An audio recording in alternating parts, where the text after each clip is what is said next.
Hey everybody, how's it going? This is the first time like it's just been you and I in a while. That's right. I didn't realize that until I just saw the two of us sitting here. For some reason I feel like I'm like old Game Sack Dave. That's right, Coury. That's exactly right. That's exactly right. Well, how's everybody doing tonight? We're doing.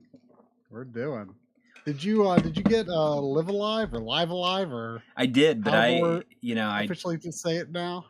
I popped it in to see if it had a patch, and it did not have a day one patch. That's kind of pleasant. Yeah, it just is like that. Yeah. I've done 3 chapters in it. Really? So you're like really getting into it. You know, I would if I didn't just finish Yakuza 7 this week. Yeah. Well, I wasn't like really playing anything else. Like, I kind of get a feeling it might not be that long, so I'm kind of like. I heard something like 20 hours. I think it only might be 20 hours, which is like finish it. Ideal. Can I finish it like before Xenoblade comes out next week? And maybe RPG to RPG. Yeah. I wasn't really playing anything else, so I was like, you know what? Yeah. Maybe I'll start. But I mean, it's like what's kind of nice about it is like each chapter is like not that long. Like I was reading like the original version. Like apparently the idea was like you could finish like each character in like a night. That's awesome. That's like okay, so that makes me a lot more interested in starting it sooner than later. Yeah. I like and so I've done the Edo, Japan, present day, and the prehistoric chapters, and like is the prehistoric the one where he wears like the fish for underwear? I feel like there is it's like I saw some artwork where he's just wearing it like a fish that just like there's definitely some big fart going on in the prehistoric chapter. There's a lot of poop and fart humor in history. Yes. Interesting. It's amazing how little has changed. I guess. I can assure you that I killed many wild boars and other enemies with nothing but farts. Oof. Dang. But no, but then like the present day chapter was like I was really surprised by how it was set up. Like each one plays a little different. Like that one is it present day 2022 or present day 1995? Well, I mean, I think it's pretty loyal to the original. Right. In fact, I've I went and put because I've not really played much of the original version. And so I like put my cart in my Super Famicom cart in my Super Nintendo, and like as I've been finishing the chapters, I've been just like loading up character on the original cart and just like playing it for like 5 or 10 minutes. Yeah, to see how it compares. Just to see how it compares, and it's pretty faithful. Yeah. The main difference is that I mean the character sprites are a lot bigger, but like in terms of gameplay, it seems like the main difference is that they kind of provide a lot more visual information in the new version. Like you can clearly see like how much ATB is filled for you and the enemies. Like you can see their HP meters, although I think it displays HP just in numbers in the original. And it also shows you like their weaknesses and resistances and stuff. So, like it just shows it. So there's a little bit of information like that, but it's pretty cool, and each one's like really different. So that's great. Yeah, I mean, I've been enjoying it. Like it's just it's just like little vignettes, basically. Yeah. You know? I mean, is there going to be a story where they all come together, or not really? Huh? Is there going to be like something where they all come together at the end? I believe there's like 1 or 2 chapters that open up after you do the others, and supposedly that I guess there's an attempt to string them together, but like they up to now are totally unrelated. Interesting.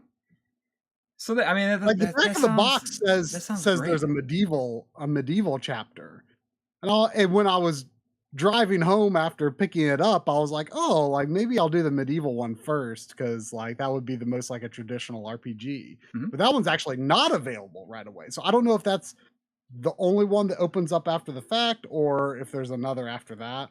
Right. I don't know. I got a haircut a few weeks ago. I had this haircut last stream, and I think. Well, I guess you were just like at a distance last both the last couple of streams. I guess you were like a little bit further away. That's true. So maybe that's just it was harder to tell. It's harder to tell. Yeah. So I'm gonna play some Billy Hatcher. You know, I posted the options to our Discord today and said, you know, what do people want me to play? Because I could, I came back from the trip to North Carolina with 2 games that I definitely would want to stream, and one was this Billy Hatcher, and the other was Paprium, and Billy Hatcher got an overwhelming response. But I also know that shocking. I know that I'm not sure if Roast the Blood is in the chat. I think so, but today is his birthday. Oh, and so happy birthday! And I see Mr. Dots asking where I got that big Goomba. I got that a long time ago, so I doubt you can get it anymore. I pretty sure it was. I imported it from Japan though, like when I was back in college. I like saw that and I'm like, this is a big Goomba, and I need a big Goomba. I cannot continue to live my life without a big Goomba. Did you see that? They weren't up when you were here just the other week, but you know those. Oh yeah. I finally figured out what to do with them because I was like, oh, since I'm using this angle on streams more often now, I'll just put them on the door to the maintenance closet. You know, I thought add a little color to the stream background. Oh, and it looks like it was recently. That's right. Zane's dad just recently turned 50. Woof! Congratulations. That's not a happy. No, it is not a happy face that he's put on there. Oh, yeah. But you know what? You know, you know what they're saying is like 50 is a new 30. Oh. You know, it's like impressive, I guess. So, yeah, we're gonna play some Billy Hatcher, and this game I found it at the Grid, and I feel like it was a pretty good deal. Like, it looks like it's not as good as a deal as Dingus Glurt got, but I saw this sitting in the cabinet for the very nice price of $69.99, and I was like, you know, I'm just gonna go ahead and get it. Because it's like over $100 game now. Yeah, I think so. And you know, it's in great shape. GameCube stuff is like so hot, so I'm really surprised you were able to get that. Right.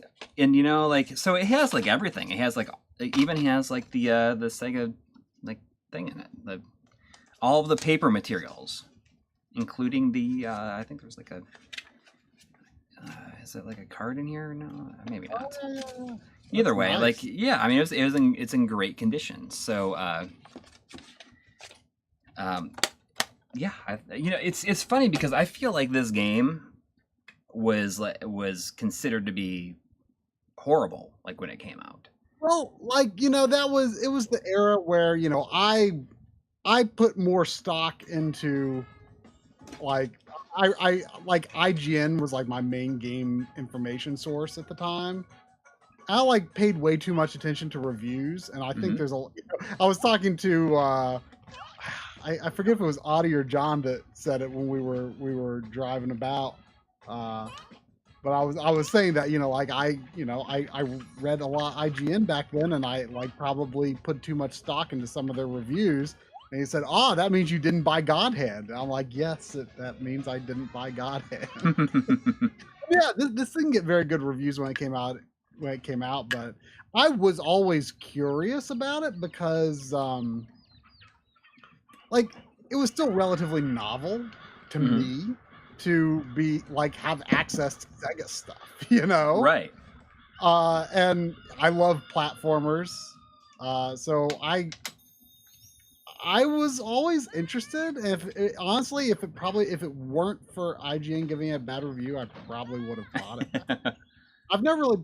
I booted it up on like the GC loader a while back, and like this opening cutscene, like I gotta admit, I can't stand this kid's face. Billy's? Like the meh and all, and his friends and the sounds and faces they Where they don't actually say anything, they just like go, oh. I mean, I have no problem with that concept. I just don't like the execution. Like I don't like their faces and I don't like their grunts. Grunts and goofy faces are fine. I don't like these grunts and goofy faces. But these ones like, in particular. I mean, I don't have that much of an affinity for like this is the same character designer that did like Knights and Sonic, right? Yeah. Well, I don't think it's the same character designer. It has but Yuji Naka, right? But I don't think like, they worked. Didn't they? Night, I feel. Didn't they? They haven't worked together since Knights. I don't think. I mean, in fact, didn't he like Yuji Naka like cut him out of a picture? Well, recently? Yeah, but I think they worked together on Balan Wonderworld. The whole thing though was that I think they did. But they did on Balan Wonderworld for sure, but he forced them out of the company, right? Like, that's why he did that. All right, so I'm just gonna. I don't know. I'm not used to like. Oh, you have to get used to the horizontal inversion. Am I gonna have to? I didn't look up or down yet. Horizontal inversion is very common in this area. Yeah. Oh yeah. Which I agreed with because, you know, I was used to using tripods, of course. Mm-hmm. Oh yeah. But it's hard to go back to. It is. Yeah, exactly. Exactly. If this was a Nintendo game, I'd guarantee there's no options. I don't know if Sega's that much more likely. Let's catch up on Super Chats. There was, before the stream started, there was actually 16 minutes ago. Sorry about that. $2 Super Chat from Chris Fratz. It's a legendary chicken soup. Oh, look, it's the guy from Sonic and All-Stars Racing. And then, yeah, you saw Dingus Glurt's $4.99. Thank you. Saying 3 weeks ago, I got Billy Hatcher for $12.99. Oh, yes. It's Game Exchange because they had the wrong sticker on. I should feel bad, but I don't. That is very nice. Did they catch it before, like, right away? Or... Well, I mean, he said he got it. So... Well, yeah, but I'm just wondering if they're like, oh, you know, we gotta have to give it to you for... I don't know. The price it is. Because I think they happened to me with Typing of the Dead at a convention one time. Oh, they might have been at like too many games. I mean, I need to pay attention to what these people are saying here. I need to get the legendary chicken soup.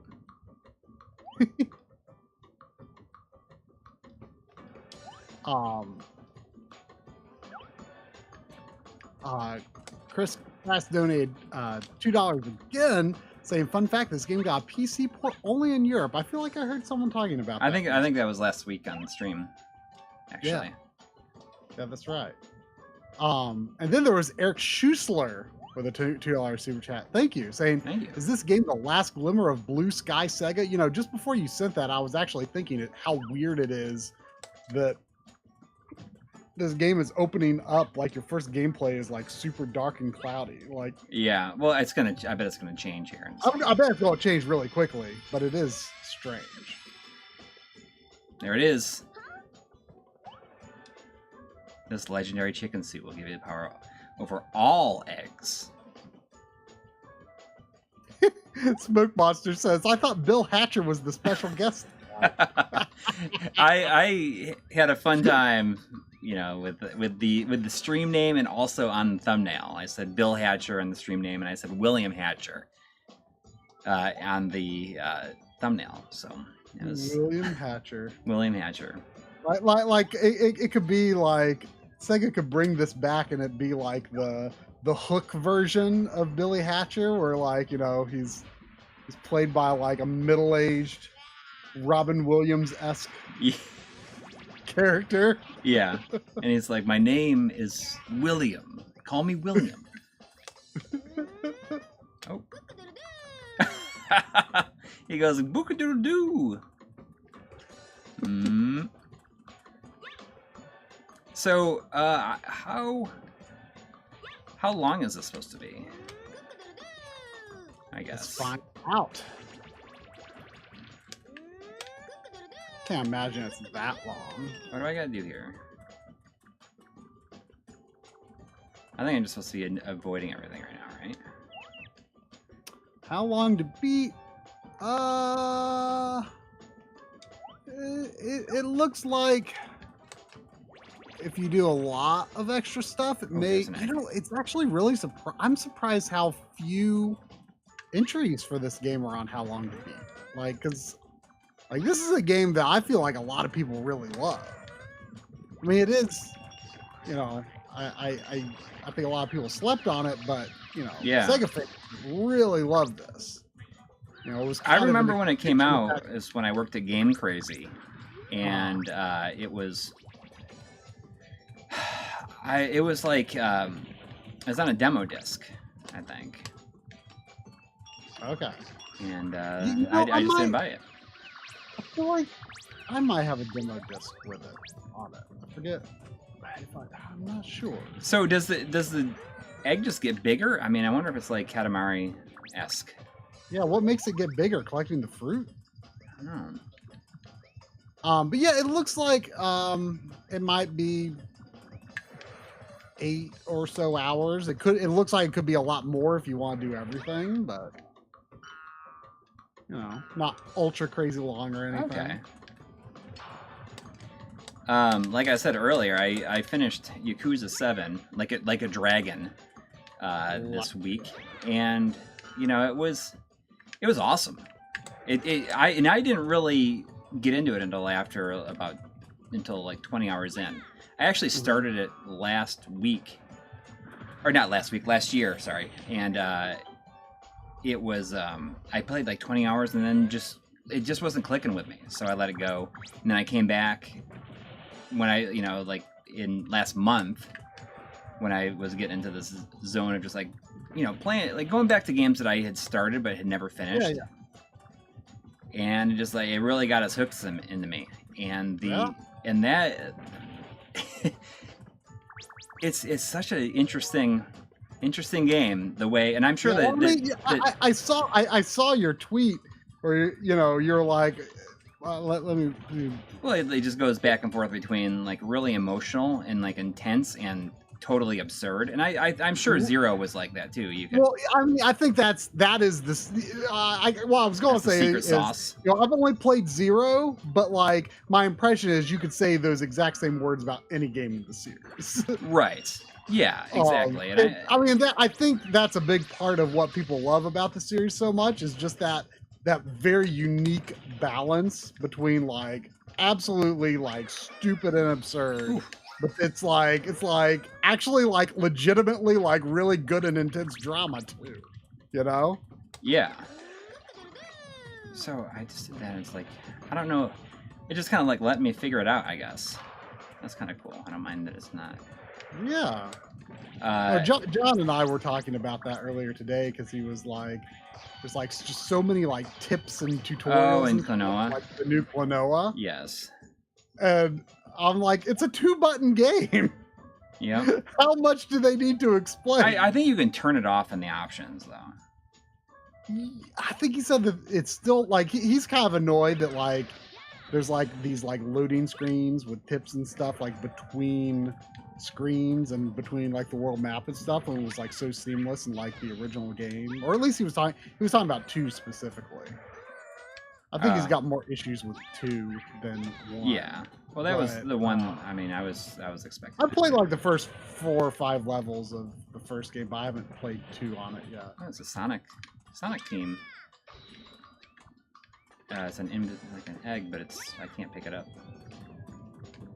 I don't know. But you know, I mean, I feel like a hallmark of good game design is when the game presents you with the opportunity to discover and learn how to play the game using minimal words. Yeah, kind of like, did I just... You know, huh? I feel like I just got stuck. Like I was supposed to go up there. Yeah, your egg is up there. Like, can you bring your egg back to you? Can you pick up that other egg? I got this egg, yeah. Can you like not... I guess you can't jump as high when you don't have an egg. Well, no, I can make that work. That's right, I can... Wouldn't it be funny if it was impossible? Like I just... You got stuck on the first level? Yeah. Okay, there we go.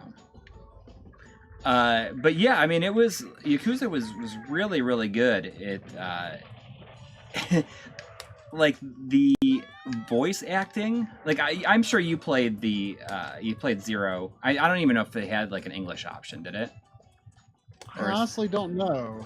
I mean, I play. It was in Japanese. I played it in Japanese. Okay, I mean that's what I did too. Even though like it had kind of I guess like a big.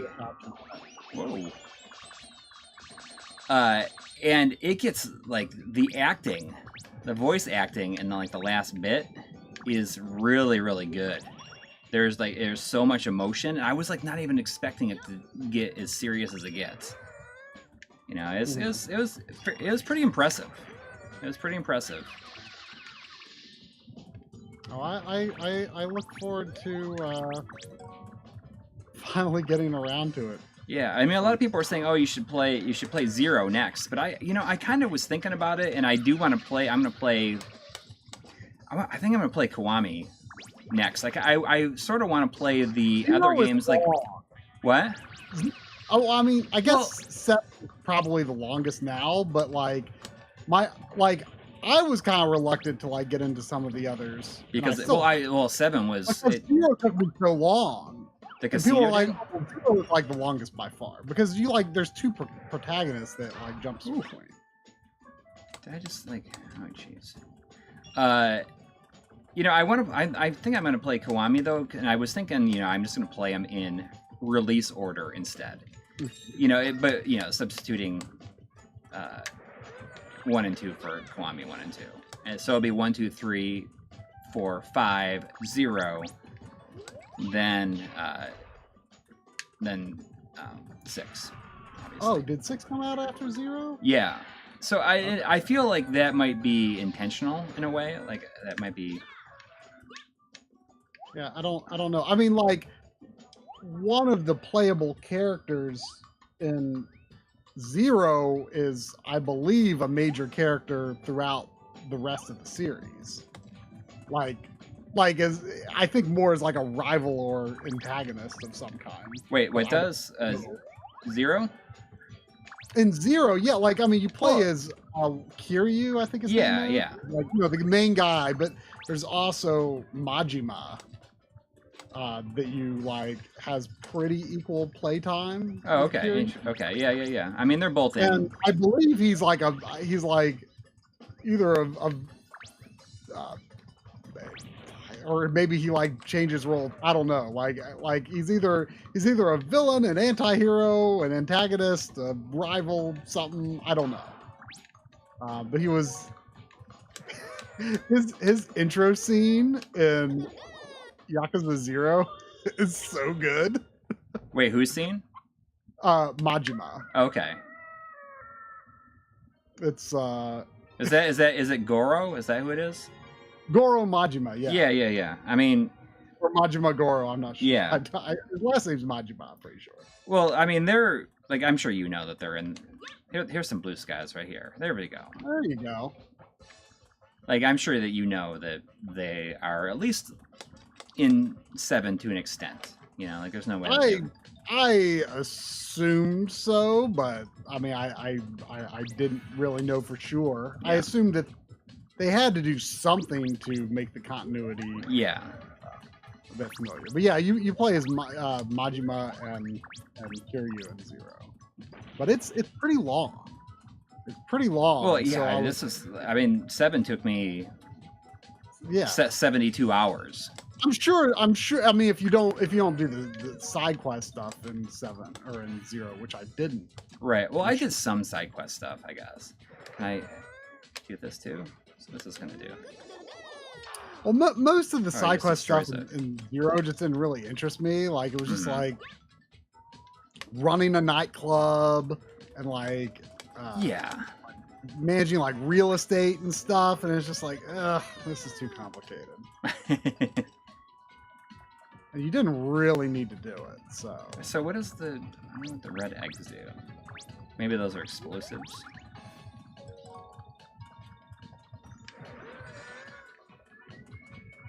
I mean, it looks like it's ready to blow up here. So have you figured out what makes an egg grow? Eating it, like feeding it stuff, I guess. Is it good for it to grow? I don't know. I think so. Like, can you jump higher or do more powerful attacks? I don't know yet. This thing looks like it's gonna blow up though. Red eggs hatch Yoshis. I feel like I could take this through here, but I don't want to waste it. But it was right by here, so I wonder if I could. I mean, I'd take that back. I did do some side quest stuff. Because I see Zauren saying side quests are some of my favorite parts of Yakuza. I mean, that's when the games get really goofy. Like Zero had a really fun, because Zero takes place in like 1988 or 89, I think. Right. And like, there's this whole side story of Dragon Quest 3. They don't use.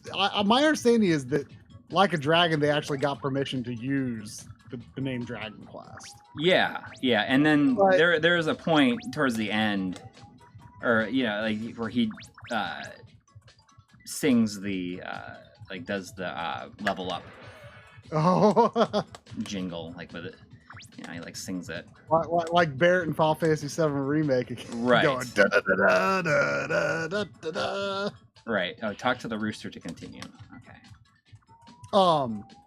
But they didn't call it Dragon Quest in Zero, but there was like this whole like side story about this kid like in line to get Dragon Quest 3 as soon as it came out, but then like someone like stole his copy or something like that. Save the elders and bring morning back to this world. Oh, so that's the whole thing. It's dark everywhere, and you got to bring morning back. Ah.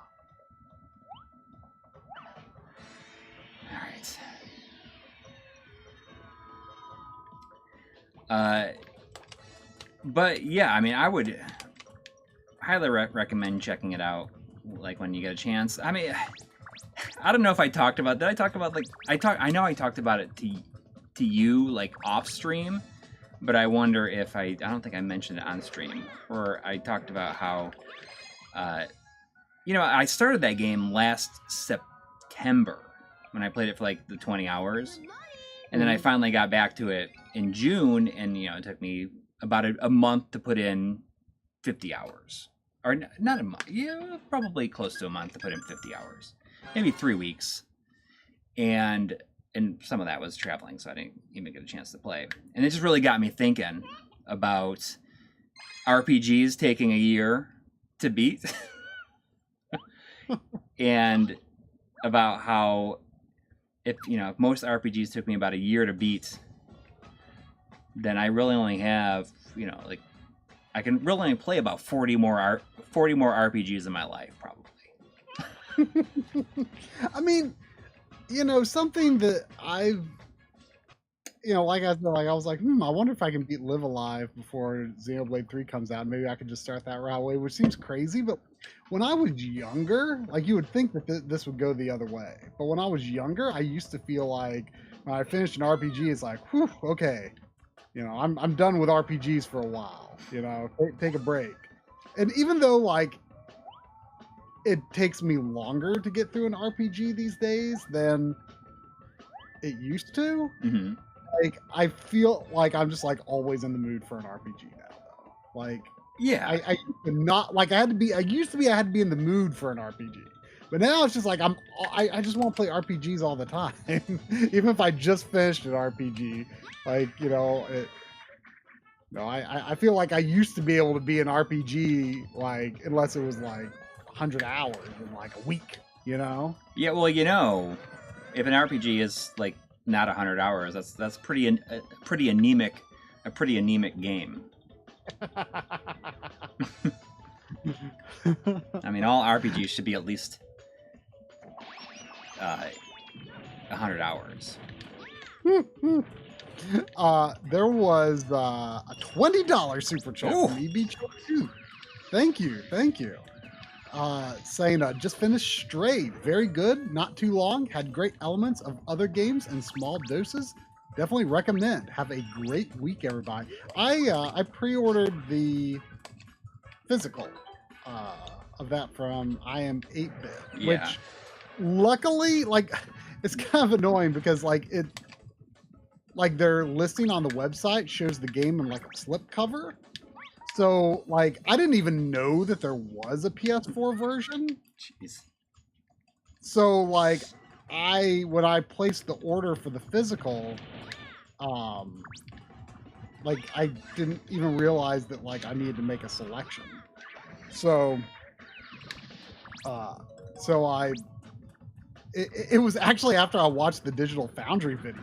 Mm-hmm. And he's like comparing the PS4 and PS5 and PC versions. And I'm like, oh crap, like I wonder, like I need to double check my order. And sure enough, I'd ordered the PS4 version, and it I Am 8-Bit seems to have like it says like you have like 14 days to like request a cancellation on order. So luckily I was able to cancel it and order the PS5 version instead.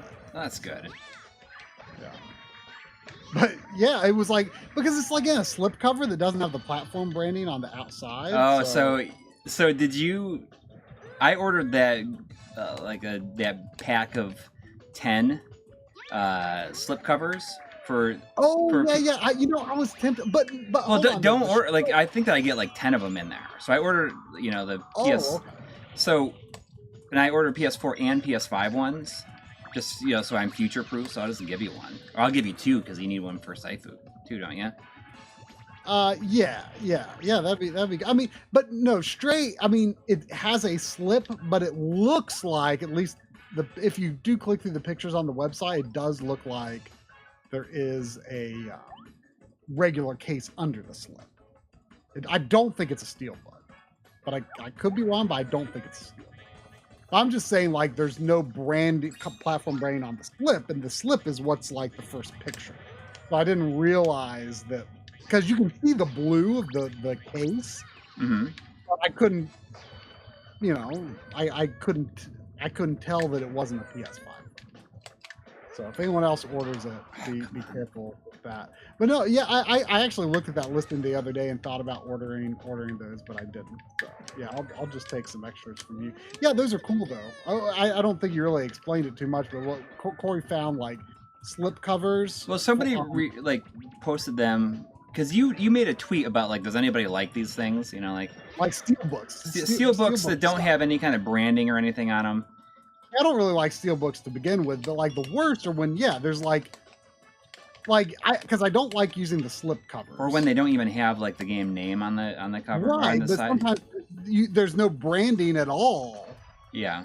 Or like if you don't have the slip cover, so you have to use the slip cover. Mm-hmm. But yeah, you found these that are more similar to, like, if anyone's familiar with like. Well, they're official, I guess. Are they official? Yeah, I mean that's what it says, that they're official. Well, but they're just like the So if anyone's familiar with, like, on PS4, like the I mean, I can just get them off my shelf.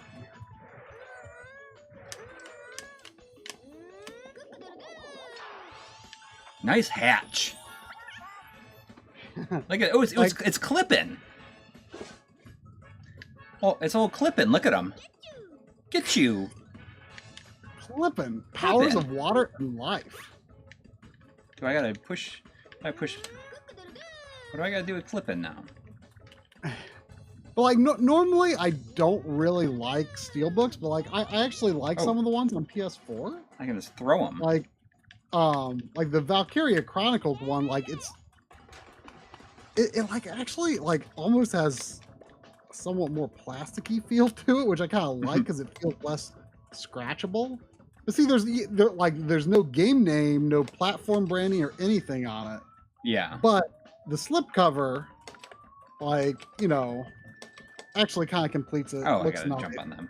Persona 5 does have the game name on the spine, but then you put the slipcover on, and it completes the look. But then you have something like, I just hate these, like, this is for PS5, like this. I wish I got the I didn't know there was a non-seal book, but the non-seal book wasn't part of the deal. Like, we were buying like a buy two, get one deal on Amazon a few weeks Yeah. ago. And like this had like it's a wider one because it has like an art book and like cards in it. It just says Sifu with no platform on it, and I just don't think it looks good. But I also don't like this like thicker thing, so I would kind of like one of those things to go on this instead. But yeah, that kind of stuff annoys me. But the PS4 ones, they're not too bad. But yeah, what you found are essentially like they're just the slip covers. Slips like this, but without like a game back. Correct. It's just got the PS5 branding on. Yeah, and that is totally fine with me. Yeah. Because I don't care about it's a good compromise for making steelbooks. It just look more uniform, I guess, like on the and like the one I have the Trails of Cold Steel 1 and 2 on the PS4 like came in these huge, stupid, annoying boxes, and with only steelbooks inside of them. I actually kind of like the PS3 Cold Steel. Do you have like both? Yeah. I have like that one's pretty. Yeah. Oh, what was that?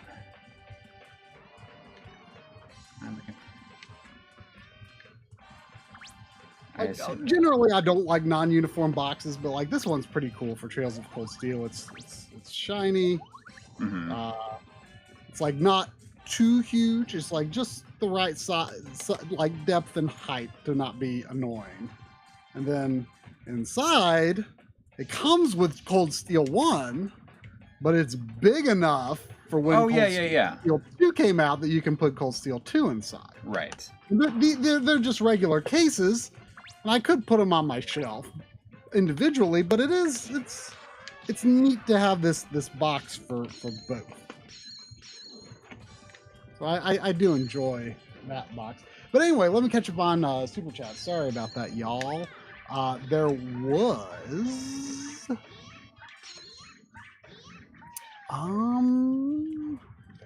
was $10 Super Chat from Mega X6. Thank you, as always. Thank you. Saying, speaking of RPGs, I completed Earthbound Beginnings for the first time this past week. Absolutely amazing game. Now I'm playing Live Alive. And then Phantasy Star 3 for the first time, possibly. Ooh. What is it? Phantasy Star 3? For the first time. Possibly. Possibly play it for the first time. Soon. Maybe. It's possible. The first time for the last time? I have still not played through any of the Mother games aside from Earthbound. I do want to play Earthbound Beginnings sometime. Although I kind of want to play through by original Famicom rules. I know that there was like I think some I think they made like some experience gains faster or something like that for Earthbound Beginnings, but like I tend to, even if it's to my detriment, like Phantasy Star 2, like I'm kind of determined to play through the game by original rules, you know? Like I know most people like strongly advise against that, but like I feel like it would annoy me not to. Because like that's the cartridge I own. Like those are the rules of the ROM that I own. Like I need to play through it by the rules of that actual ROM. or else like I mean I'm not saying like other people can't play like they want to, but it's just like my own hang up of like, well, like this is the version I own, like I have to play by these rules. You know? Mm-hmm. I don't. There was also 499 super chat from Ludicrous Fool 79. This saying ludicrous fool. Ludicrous fool. You know, you dare defy me? I'll talk about it later. I've kind of been doing some inspired by Audie. I've been doing some Turtles catch up recently, catching up on some missed Ninja Turtles media. Oh, really? That makes me think of that voice makes me think of how Shredder would talk or something. But anyway, Ludicrous Fool got a Series X storage expansion card and PS5 heatsink SSD recently. Hurt my wallet, but they feel mandatory with how much data games take up today. Yeah, there was like people were saying that like games were going to start taking up less space, and I think it is true in some cases. Like, in fact, I want to say it might have been the Digital Foundry Stray review, or it might have been something else. I think it was something on Digital Foundry I watched past week, where they said that like the PS5 version is like literally exactly half the size of the PS4 game. And it's just because like the data can be more compressed because the system can decompress it faster. Right. So, but it does still seem like games just keep taking more and more space. I do have a Series X expansion card, which it's still tough to manage all the space. But I have like SATA SSDs in connected to good USB adapters. So check it out. It's kind of like Mario 64 and Sunshine, I guess most of the Marios, where you choose like missions, like multiple missions per level. Oh, okay. See, like secret little forest hut. Yeah, it seems closest to Sunshine in that regard. Yeah. Like Sunshine's levels like change a lot more, like depending on the shine that you select compared to how much it changes in Mario 64. Yeah, I do have like SATA SSDs for like last gen games that don't have like native current gen versions, so that does help me save a lot of space. I was actually checking my storage on my PS4 this past week. It's getting pretty full, I'm sure, right? No, like I've actually got a ton of space left. Oh wow. I forget how big of an internal drive I've got in it, but I've got like a 4 terabyte external drive, and like I've got everything installed. Like for current gen systems, I've had to compromise on my vision for always having everything installed. But on PS4, like I've always had a hard rule of just like I have to have everything installed. And I was surprised. A lot of it though is because like a lot of the games I buy are like limited run type things, like smaller installs. They're small, yeah. So that has gone a long way for me on PS4. I was quite surprised. Like I still have like, I would say at this point like a very comfortable amount of space. Like I am not worried about running out of space on my PS4 at this point, based on how much I have left. So we got. Yeah, I mean, I know you were waiting for like. I know you were waiting for. I'm waiting definitely for more 4 terabyte. Yeah, like I don't mind transferring things back and forth. I got a 5 terabyte external hard drive on clearance at Target a while back. It's like actually like PS4 branded. It's like just a Western Digital, and I feel like I don't mind transferring stuff back and forth, and I'll wait a couple of years for at least 4 terabyte SSDs to be, like not $700 or whatever they are. There might even be a PS5 Pro that will have more internal storage anyway, and then. Well, yeah, but it's inevitable that I will need to add some sort of storage. It is inevitable. But I'm like you. I was more willing to get on the Xbox memory expansion sooner. But with PS5, it's like I kind of want to wait a little more. I mean, even though I use the PS5 more and I buy more games for it just because of the actual native code actually being reliably on the disc. Sometimes happens on Xbox, but it's not reliable in that Right. regard.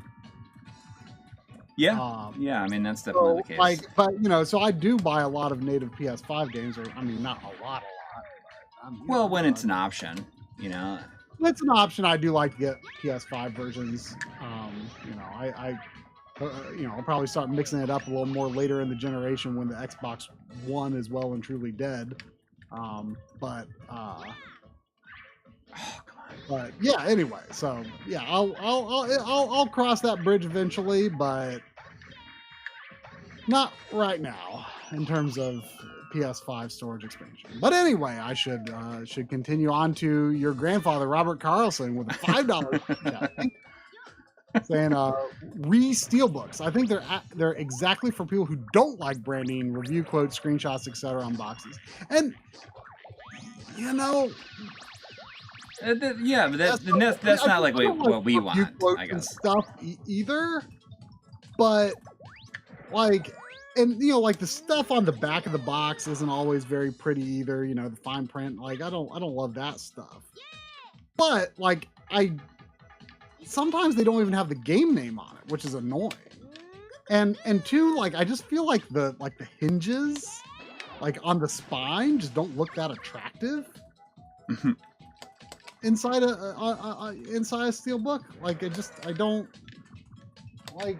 If you were to take this Persona 5 one, which has an awesome front cover, I mean, it's really, really cool, and the back looks cool too.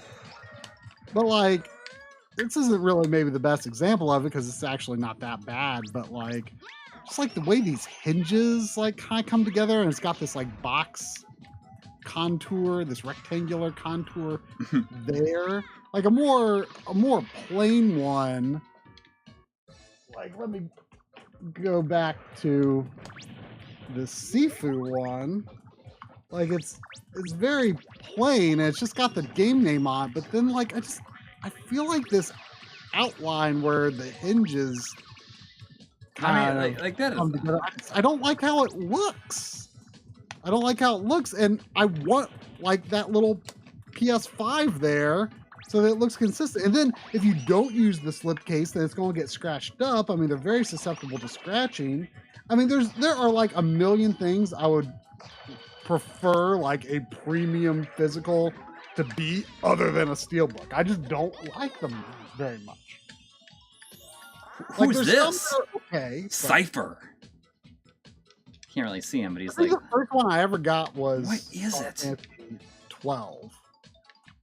I feel like I want to look at this thing and look at this thing. Yeah, it's like a fire flying. What is it? It's some kind of monster. Where are you? You just hanging out over there? You gonna come with me or what? Or I gotta toss you around? I gotta introduce myself to you. Sorry. There was a notification that Brux has been a member for 10 months in a row. Dang. Saying, thanks for keeping me company while I do dishes and get ready for the week. I haven't been keeping up with streams lately. How's the channel been doing? I mean, the channel's been doing fairly. The channel's been doing fine, but it's been. It's like a lack of content. Yeah, and you know, like I've apologized previously about it, and I'm gonna write a thing. You know, a thing about it probably. Yeah, I mean, it's just it's been hard because we've both had a lot of other work to do lately. I've had a lot of freelance stuff, but it's like things are pretty clear right now.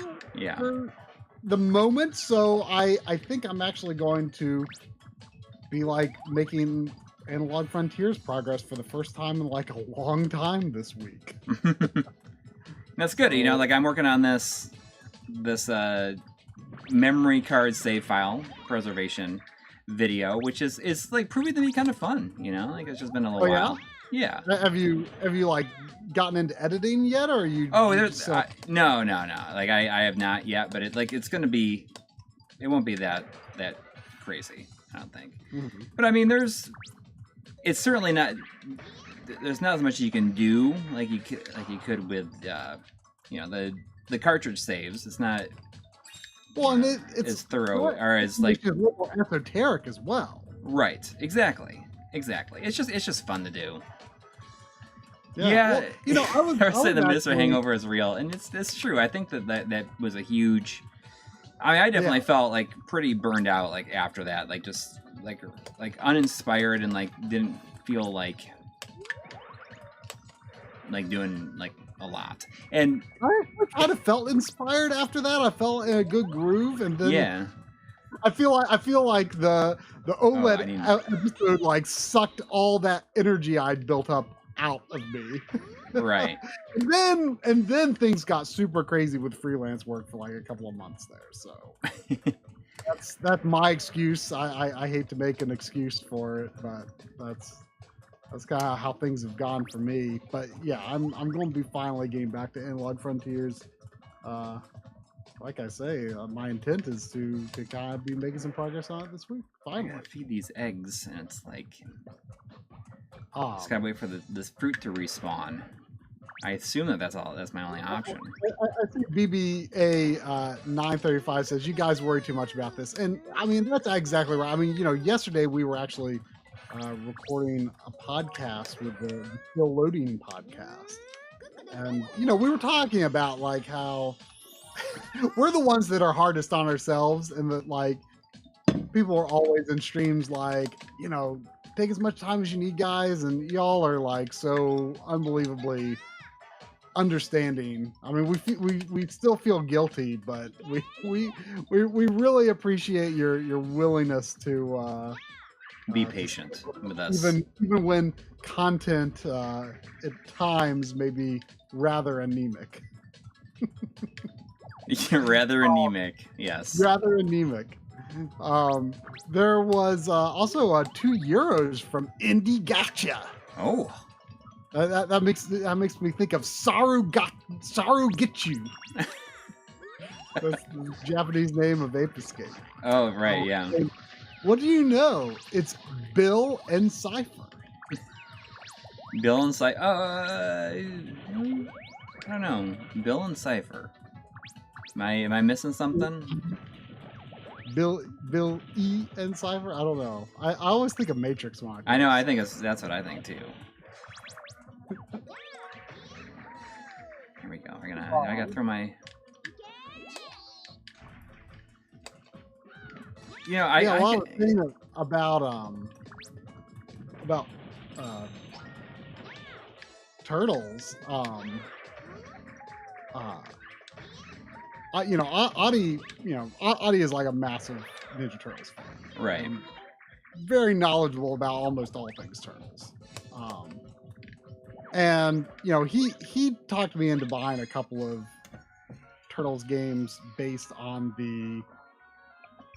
I think it started in 2012 cartoon that I think was the first one that Nickelodeon did after they bought it. Right, and there's a different one now, which is like the Rise of the Ninja Turtles. Or something. And it looks, I just can't. It's like, but I totally agree. Like it looks so bad, but I guess the whole thing is that it's animated really, really nicely.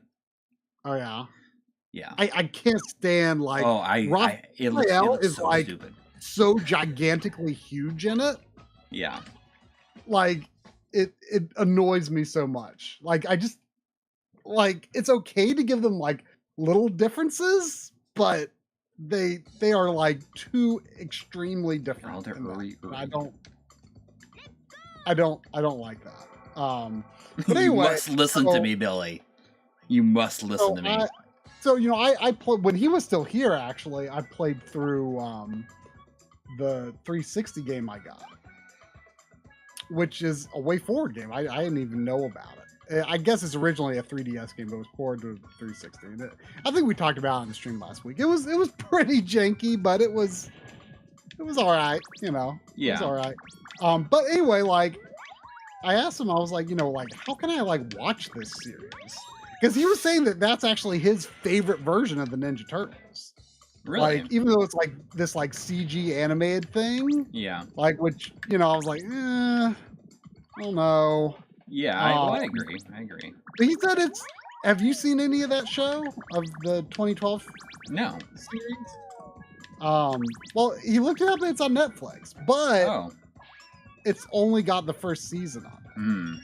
But I watched it. I watched it in the evenings this week. And it is pretty good. Like the human characters look really terrible in it, like really terrible. But like the turtles themselves are like really well animated, and you know, they, I think, did really good versions of their, you know, their unique personalities in it. Donatello is especially really good in it. Mm-hmm. Splinter is really good. But yeah, I was impressed. I mean, you know, I don't love the CG style at all times, but it's inconsistent. Like the human characters just look really bad. A lot of things here and there look really bad, but the turtles themselves mostly look good. But the main thing is they animate really well. Like the animation is really good, so that kind of makes up for some of the deficiencies in like the actual like render and character model quality. Right. But yeah, that was. I guess there's 5 seasons of it, but who's it gonna be? I mean, Ooh, look at this thing! Season... It's Reki. It has the power of lightning. Reki. Yeah, I was pretty impressed. And then after I finished that series, I was like, okay, you know what? Like, I'm finally going to watch Turtles 3. I've put it off all these years. But before doing it, I did rewatch the first 2 because I don't think I had seen the second one. I don't think I'd seen it since it was in theaters. Yeah, it's not great. It's not great, but yeah, I rewatched because I haven't rewatched the first one in probably maybe 8 or so years, which that was the first time I'd revisit in a long time, and I was really shocked by how good it is. Like, yeah, the first one's still really good. I mean, a lot of people would agree with that. I think that's really surprising to a lot of people that it's still pretty good. You wouldn't expect it to hold up, but it's good. But yeah, I watched all 3, and they're not long movies. They're all like an hour and a half. Yeah. But yeah, the second one is not. Huh? What did you think of the third one? Well, I mean, it wasn't great. No, but I mean, would you say that it's better or worse than like such a big step down too? What is? Oh yeah. I mean, they aren't Jim Henson in the third one. Right. I mean, I don't know. Like, there's something about it looked really cheap, but yeah, I mean, the movie itself is pretty bad. You know what I will say though? Like the British villain guy was actually like really entertaining. I thought I feel like the guy just had fun being evil, you know? Yeah. Like he just like really had fun with the role. But aside from him, there wasn't much fun in it though. It was pretty embarrassing. And like for like most of the movie, like when they cut back to like the present day, like Splinter is always like kind of peeking through a window. Oh, really? Like, yeah, like they're like. I haven't seen the third one in a long time, but I remember liking it more than the second one. I mean, do you see it all, like how that could be possible? Great, but I could see how you could come to that conclusion. But I think the second is still probably better, but it's still a disappointment.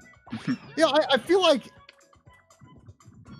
in all of the movies, I feel like Raphael is probably the best character. Yeah, like he like definitely has like a real personality. Like they, it's clear that the writers had more fun writing for him than anybody else. And like Donatello in the first one is like total throwaway character. Like that he's the weakest part of the first movie because like they did nothing of like, you know, him being smart or anything. Like he's more like he's wingman in the first movie because he's just kind of like he's the one that's kind of just like bouncing jokes off of Mikey. you know.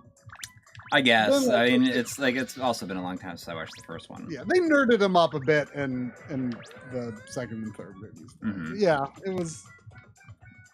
But you know what else? You know what made me feel really old though? Like, you know, the New Line Cinema. You know, that was New Line Cinema. Yeah. And you know, seeing that logo, and I was like thinking about when those movies released, and then thinking about how like New Line Cinema released Fellowship of the Ring, like only 10 years after Ninja Turtles 2. Like, okay, and what made me like going to Ninja Turtles 2 in theaters is like, I don't think it was the first movie I saw in theaters, but like it's the first time I like explicitly remember. I know I had to have been to a theater before. It's like there's a lot of movies that's like, I can't remember if I saw that in the theater or not.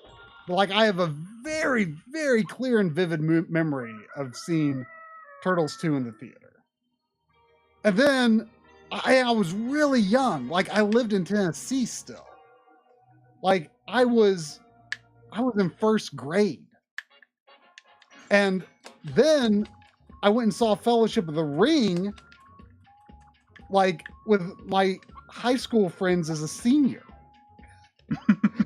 like that span of time should be much more than that. Yeah. I know that numbers wise it adds up, but it feels like it should be so much more time than that.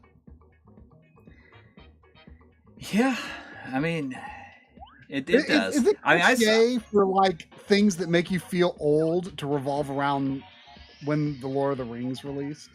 No, but I feel like that's one of the most common points of like, you know, this made me feel so old is in relation to when Lord of the Rings. Yeah, I mean, I get that. You know, I was just like thinking about like that. I think that my son would like Lord of the Rings. I was like, you should watch Lord of the Rings.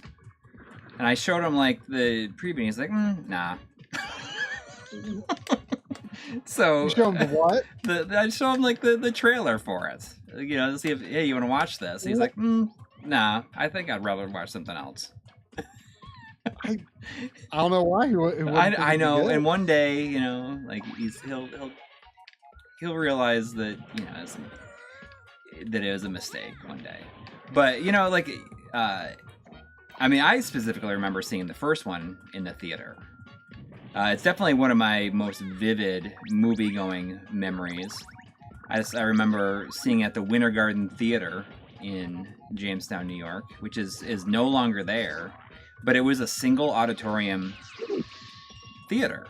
You know, so it was just like one gigantic room, and it was. The line was so long it went all the way out the door, up the side of the building and around the block. And I remember it being so packed. But anyway, Super Chats. There was $1.99 from Brux. Oh, and glad to hear y'all are working on stuff you enjoy. Thank you. And then there was notification that Joshua Helmicke has been a member for 34 months in a row. 34? 34? 34. In a row. In a row. Saying, I refuse to be patient with you guys. I demand content from you on a daily/hourly basis. I don't get what if I don't get what I want right now. And then $5 super chat from Jonathan Henson. Thank you. Saying, guys, you realize you just tuned into the greatest live stream in the history of human civilization? And you better believe with a 240p face. You better believe that with a 240p face. You gotta say it like with a 240p face. Then you straighten out your jacket. That's what Bithead 1000 always says. Ah. But he says that, you know, he got a 4K camera like years ago, and like he says it now. He says, you better believe that with a 4K face. Then there was yet again from Grandpa Robert Carlson. Thank you. Saying, never use trailers to convince someone to watch a movie. Trailers make all movies, however good or bad, look similarly mediocre. I mean, hey, that's probably true, but, and you know, like I definitely admit that I will do that once in a while to say like, hey, you should watch this movie. But it seems to be like the best time that we have is when I just put something on without any kind of context. I watched. And you know, I guess it's hit or miss. You know, you don't know if like it's not 100% like, oh, I love this without any kind of context, but and it varies between the two of them. You know, so something will work on one of my kids, and it won't work on the other. But last night we watched without any context. We watched School of Rock, and my daughter was way into it, especially since the kids in that movie are the same age as she is. The School of Rock is a great movie. Oh, I'm not sure if it's not something I think that you'd be very into, but yeah, but it's very good. But yeah, I mean, I like to avoid trailers. I mean, I think I was saying not long ago that like one of my favorite movie watching experiences was watching World's End. Right. The Edgar Wright, Simon Pegg, Nick Frost movie. Knowing very, very little about lives? Every time I miss, am I supposed to be? You know, you probably would. I can't. I'm supposed to talk to the guy, and like being he's gonna tell me where to shoot at. Caught off guard by, you know, a major aspect of the movie, and like afterwards, I watched the trailer, and I'm just like, I cannot believe they actually spoiled that in the trailer. Like, I get why, but. I mean, if you have not seen at World's End, or not at World's End, is that the subtitle of the Pirates of the Caribbean movie?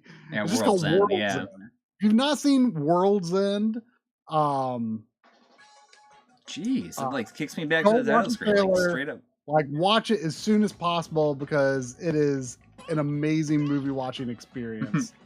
If you have absolutely no idea what's coming. Yes. There was also a $5 super chat from EB Chill 2 saying, my first movie memory is Star Wars. Chill out, youngster. I mean, I hate to inform you that, you know, I was born the year after Return of the Jedi came out, so like I could not have gone. I mean, seeing Return of the Jedi is one of my earliest memories, and I've talked about it a lot, probably on stream, where it's been. Where, you know, we went opening night. My mom took my brother and I on opening night. Probably some of the neighbors too. And it was so packed that I had to sit in the aisle. But yeah, I mean, that was what, 83. So I was 5. That's like definitely an early memory.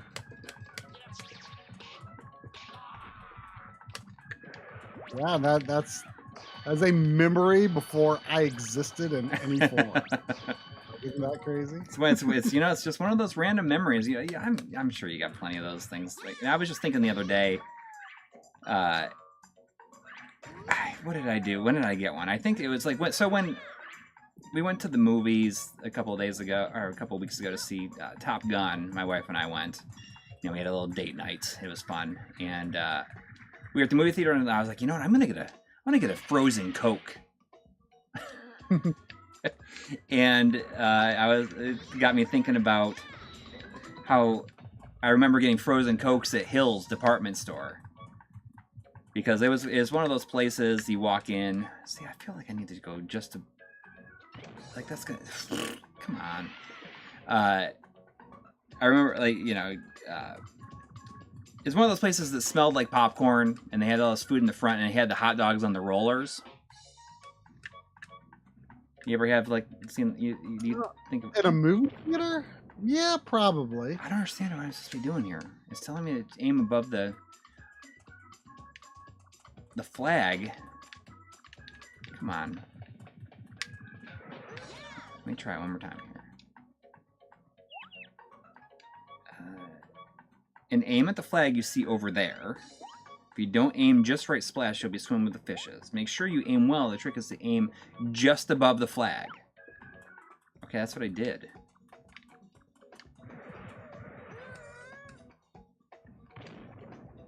Oh, I can hit the flag. Okay. That's all right. Moving forward. What? The flag catches you. Yes. That's not expected. Yeah. But yes, your frozen Coke. Yeah, I mean, it just got me thinking about hills. And I think I was talking to John recently about hills, and I remember that's where I won the Star Fox Super Weekend. Oh yeah. Contest in my area at, and I remember playing Haunted Castle arcade machine there. Or is it Haunted Castle, the Castlevania? Yeah, I think so. I feel like I'm not sure if I've ever had a frozen Coke. Like in my head, that wouldn't taste that good because I can't imagine like is it even carbonated? It's real good. I ain't gonna lie. It's better than it sounds. It's really good. It was so worth it. And right now McDonald's has like Fanta frozen Cokes, and I think they might actually have frozen Cokes right now. Yeah, it's the same thing as an icy. I mean, you could get one, and maybe you should get one. Those are like flavors that you don't ices are flavors you don't expect to be carbonated, and I don't like the taste. Well, those aren't really carbonated, I guess. I mean, they're not carbonated. They have like a little bit of a kick though to them, I gotta say. But right now, McDonald's has I think they have frozen Cokes and like Fanta blueberry and blue raspberry and cherry and wild cherry, which are also like the best flavors of Airheads if you ever had Airheads. And it's very similar in consistency to those. I mean, it's not really carbonated. It's just like it has a little bit of a, I don't know. It's it's hard to explain, but they're awesome. Madonna Sheehy dropped a $4.99 super chat. Wanted to know what elemental powers would Sandy and Nelly have if they were in Billy Magic? I mean, I don't know if I'm just thinking of her name, but I'm just like, I guess Sandy would have like earth elemental powers, elements, like Sandy. I don't know.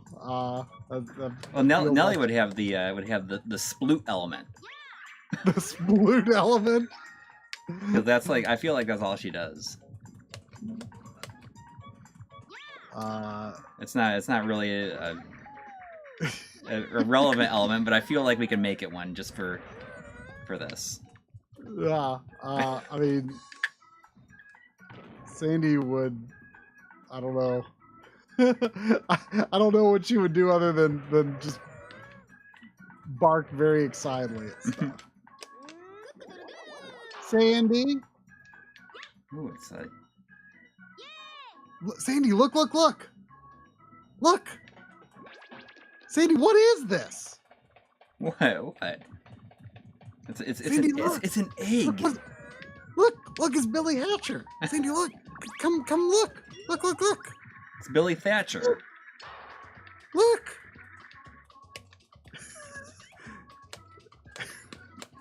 Uh-oh, man. Can I get this? I'm gonna get you to come on camera. Oh, do you know what powers you would have in Billy Hatcher? Did you hatch out of an egg like in the game here? Did you hatch out of one of those? Is that how doggies work? Is that how doggies work? I'll tell you what happened with Nelly, though. She ate a red crayon. the other day. No! She ate like most of her red crayon, and she's fine, but her poop was like red. It like stained our carpet. Oh wait, I mean, is she past accidents by now mostly? You know what? It goes back and forth. We've tried. So when we first got her, okay, we got her trained kind of like quick, and then we like lost it because it got really cold right after that, and she was like, I ain't going out there. Yeah. So it's like we've been teetering back and forth. Like sometimes it's fine, and other times like it's not fine. Yeah. But I mean the red crayon, like I think, I gave her the runs, but it was like red. It wasn't blood or anything like that. It's okay. It was just funny because it's like, they're a red crayon. I mean, did you like call the vet like, is this okay? No, I mean we just like look it up, You just I mean it's just wax. It's not like it's probably okay. Yeah. I mean she's fine now. So let's see here. I'm sure having the dog has like encouraged or made it easier to enforce your kids to like not leave stuff like on the floor. Maybe. So I feel like, how do I get over there?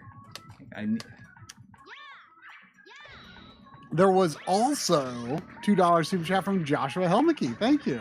Thanks. Saying George Lucas doesn't care about your childhood, which is probably true. Yeah. I wouldn't care if I was him either. At this point, it's just probably, just painful memories for him at this point of just the experience of making those movies. I've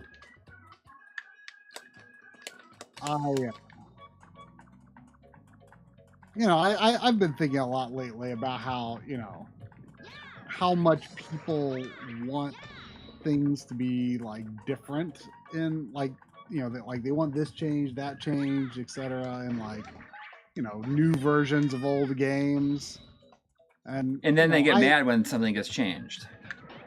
Well, honestly, there's a balance, but like I always think about how like people are more split, like, oh, like this is outdated, like this should be, this aspect needs to be improved. But then like, oh, I see.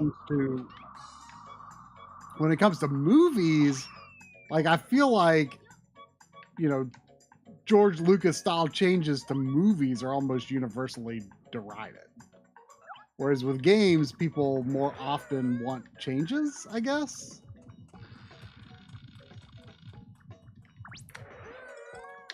Hang on. Wait. People want... I'm sorry, like I totally missed it. I was like... Well, I mean, I feel like in movies, like people are almost always like, no, don't change it, right? Right. But then with games, there's definitely people who,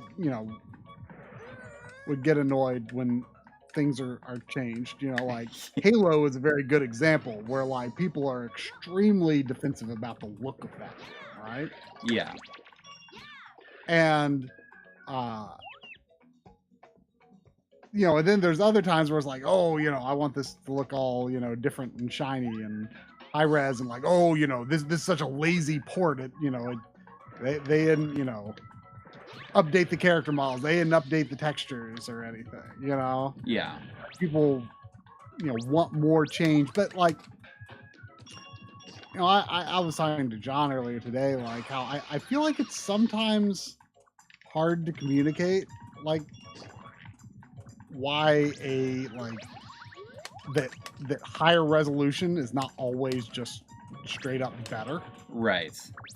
Like, because certain aspects... Because people think, oh, it's automatically... It must be better if it's... Huh? Because so many people think, like, it must be better if it's... Because it's newer. If it's higher resolution. But then, there's certain things like, for example, like the level of detail and Mario 64, for example. You know, if that, I don't know if like the new version lets you push that, like the reverse engineered version lets you push the level of detail further out. But like just as an example, you know, like when the Switch version came out, like people were talking about like how you could see like how low res Mario was, but like the context of why it's like that is so much clearer when you look at the resolution of the original version of the game. And more often than not, when it comes to 3D games, I kind of, or at least early 3D games, I actually kind of prefer the 240p look over like HD, just because I feel like it provides so much more context for why the game's visuals are the way they are, you know? I don't know. It just I like a cohesive look to the visuals, even if that means a lower resolution. Yeah, I can understand that. But when high res is done well, you know, I certainly love that a lot too. So it's, you know, it's not just all one way or the other. But especially when it comes to like N64, I feel like and PS1, like I feel like it almost never looks right in high res. Like people want that, but yeah, just I feel like it almost never looks right to me. Like PS2 is different. PS2 and on up, like you can do high res on that, and without a lot of work changing the other assets, I feel it'll look quite nice. But those 240p systems, they don't seem right to me when they're in high res. So can I throw it out? It goes. Oh, it's not doing anything.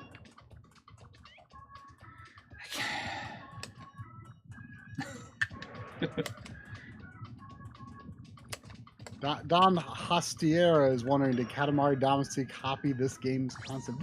I guess this did come out before Katamari, or at least before Katamari came out in the US. Yeah, I'll look up the release date. But I feel like probably not, though. I mean, I guess it's possible there was some inspiration, but you know, I've always been what's his name? Keita Takahashi. Like I've always been under the impression that like he probably doesn't look at a lot of other video games because he seems more interested in just like, because like didn't he like go off and like design like playgrounds or something for a while? Like got out of games for a while. Like he's like what? Nothing. I'm a freaking mess at this game. I'm carrying this bomb, and I realize I guess I can't jump when I'm carrying it. I feel like he's more interested in just like concepts of play more so than like video games unto themselves. So yes, I feel like he probably wouldn't have really looked at this too much. It's obviously a totally different game. But let's see, Katamari came out. Oh, you know what? They weren't as far apart as I thought. The first Katamari came out in Japan in March 2004, and it came out in North America in September 2004. Oh, okay. I always assumed that was a game that probably came out in Japan like a year or two earlier, just because it's like such a weird concept that like. And it released for $20. I remember it being $20. Yeah, it was like 20. Was it 30? I don't remember. It might have been 20. It was a cheap game. Yeah. I don't know if it was as cheap in the I don't know if it was like a budget game in Japan or not. No, but like, but it was like serious because they didn't think it would sell. Like it was just like, hey, right. Because it does not look impressive, you know, like to an American, you know, eye, it does not look like what Americans would think of as like a high-end game. Right. Exactly. Yeah, but I mean, I remember a friend saying like, "Oh my gosh, like this game is like just." Did they get it based crazy. on like feedback on the internet though? Because that's. I wonder if it was like pretty much word of mouth on the internet that made it like do like at least pretty like do the business that it did to become popular. I probably, but I mean, because I got it. I don't think let's see, it came out here in 2004. So let me think. I must have got that the next summer because I remember I was playing it like after my parents had moved to Michigan, and I remember playing it there, and I remember picking up at Best Buy when I lived there very briefly. So yeah, I probably got like a year. Like almost a year later. So I wonder like if it took. I wonder if that was a common experience. Like if knowledge of the game kind of grew like if they had a long sales tail, I guess is what I'm saying. Jeez. Do it again. Oh. Man, I love that game though. That game is just like, yes. I mean, you know, I that was my pick for game music that's almost always stuck in your head. Yeah. Remember? Yeah. Oh yeah. Like probably like. All right, let's do this again. Half of the days of any given week, I'll have like a moment where I'm just like, no, no, no, no, no, no, no, no. See, I don't quite run into that. I mean, there's like a couple of songs in it that are like I have fond memories of, and I feel like it doesn't pop into my head. It probably has to do with, you know, I got it, you know, when I was in college, and my roommate kind of joked about like, you know, like it was like kind of feeling like us going insane with classes and stuff, and you know, that no, you know, it was like it was both a way to like keep ourselves sane and right, and also reflect our insanity. So I don't know. I feel like that experience might be what kind of like impressed like the Katamari main theme on my psyche.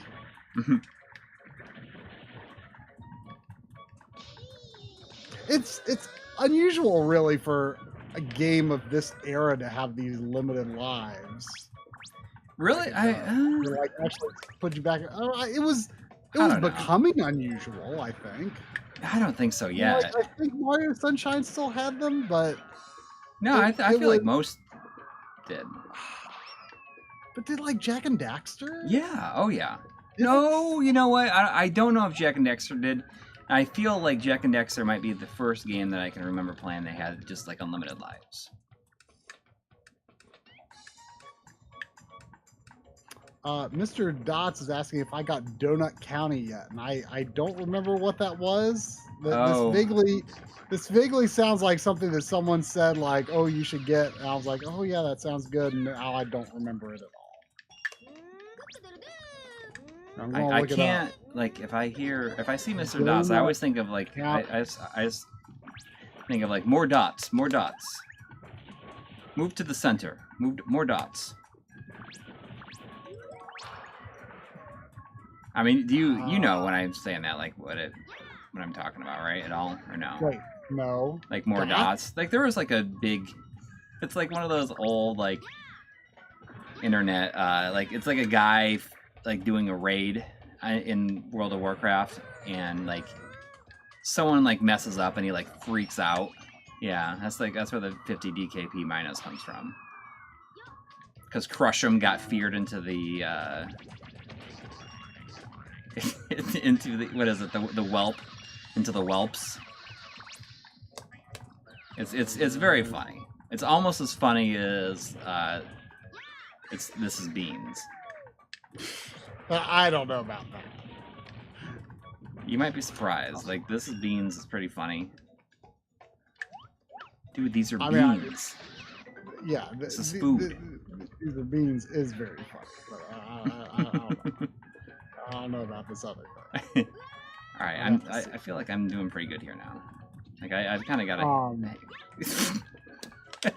Because I spoke too soon. Shotgun says Donut County is sometimes referred to as a reverse Katamari. Oh yeah, and you know what? I think that IM8-bit had a physical release of that. Oh, is it gone now? It might be gone now. Let me look it up. Donut County physical.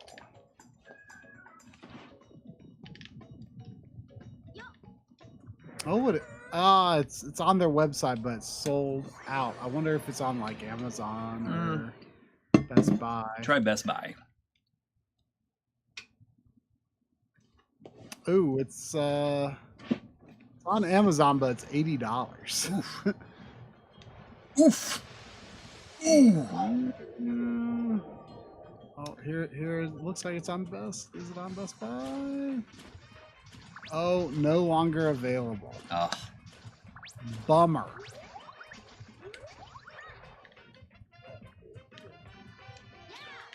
Ooh, there we go. Well, it looks like it was like 2 years ago. Oh, okay. It was available. You know, this is interesting because I feel like the progression of this game is so similar to Balan Wonderworld. Like, it just feels very similar. In what sense? That you just like kind of fight bosses in a weird order, I guess. It just I don't know. Like, you fight the boss like fairly quick, but then there's just like a lot of other stuff to do as well. I don't know. It feels similar. Now you can tell it's the same person who made it. You can tell.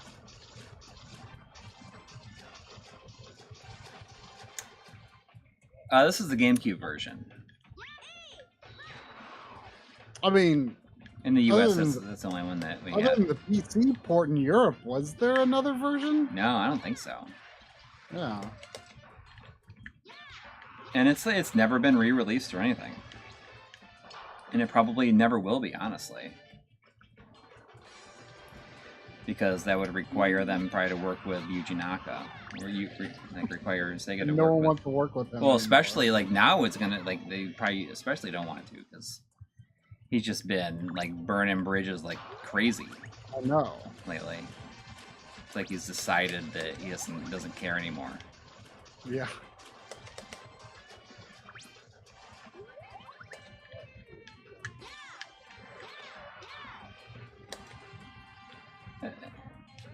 I mean, I'm assuming like how many worlds are there? I wonder. These days? What's that? Is Yu Suzuki up to anything these days? Mm-hmm. He just did that Air Twister game on iOS. Have you played? Did you play that? No. Oh, you should download it on your Apple TV because on the Apple Arcade, it is it's wild. It is wild. Is it good? Yeah. I mean, it's like very very. It's like very Space Harrier. Mm-hmm. But the music sounds like music sounds like Queen, but like I'm trying to think of something else that would be like something that would make sense to you. I mean, maybe kind of like with like Darius games, maybe a little bit. I mean, I don't really know those games too well. And you know, like after you play a little bit and you fight the boss, you like summon like a different creature to ride, and like the first level you're riding like this a giant goose, and it's like Space Harrier, but it also has a lock on like Panzer Dragoon. I feel like it was referred to on the insert credit podcast as Pander Dragoose.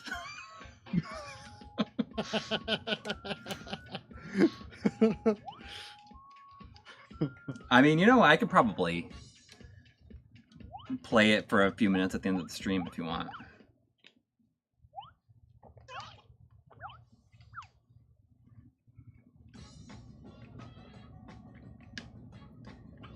So do you feel like this game is clicking with you at all?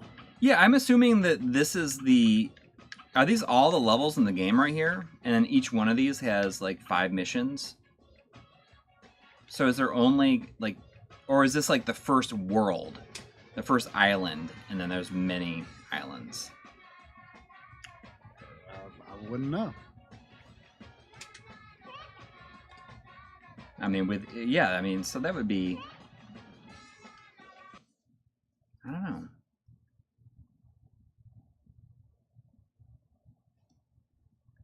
I'd be curious if there's there's 7 worlds, 6 missions each. Okay, so that is not too long. I could finish that. I can finish this week. Yeah, I finished Donald Duck Going Quackers. Yeah, the day after. Sorry, I mean, it was like a super short game. Yes. Like really short. Like I was like close to halfway through it at the end of the stream last week, and that was only playing it for like maybe an hour. Really short game, but not necessarily a bad thing. I mean, there are some extra levels. I played one of the extra levels. Like it seemed like it would not have taken that much effort to like 100% if I want to. I mean, it was you know, not exactly like a platform that's going to like change your life, but you know, it was a pleasant. Can you imagine that though? It's like, like, you know, I think back on like games that like really made an impression. Like it was Donald Duck Going Quackers that like that changed my life.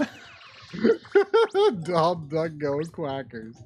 I mean, you know, it's a very Crash Bandicoot like game, but not as elaborate as Crash Bandicoot. Many years after Crash, you know. So it's definitely not a revolutionary game by any means, but it is well made enough. Oh, there's the egg.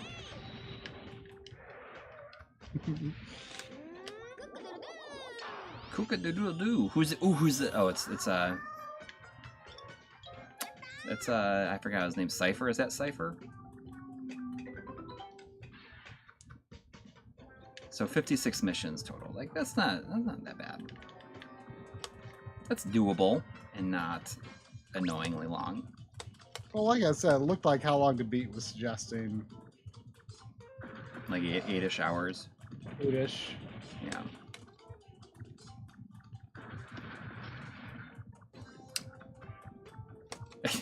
I kind of do like how the lava looks in this. I mean, it's no Resident Evil 4, but it's not bad. It is not bad. I agree. Like, it looks pretty good. I assume those are 1-ups that I'm grabbing. Yeah, let's get a closer look at that lava. If I can rotate the camera the right way. That's cool looking. I like it.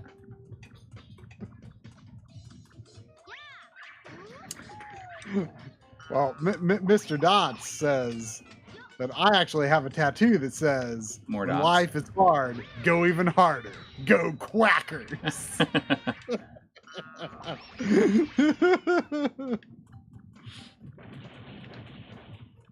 And the Quackers is like spelled with all kinds of like squigglies and stuff and pound symbol. marks. Yeah.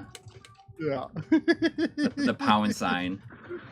I mean, I wonder what percentage of video games, which, I mean, I guess it could get complicated when you consider that, like, you know, there's just like a million video games released every week for like mobile platforms and everything. Yeah. Like, But still, like, I wonder what percentage of video games that let's say Circles, he's dead. Let's say what percentage of video games that aren't free to play is at least one human in the world's favorite game. Yeah, I thought about this a lot too. Like, is there like every single game ever made? Is it like at least one person's favorite game ever? Like I feel like there's a decent chance that's true. Maybe it depends on how many sold. I don't know. Like, it's really tough. It could go either way. But yeah, I've definitely thought about that. Or at least that would be in like their top 3. Yeah. Like every video game is in someone's top 3. Yeah. Well, I mean, I'm sure that you could take somebody who's like never played a video game in their life and would never play another game in their life. Right. And you could probably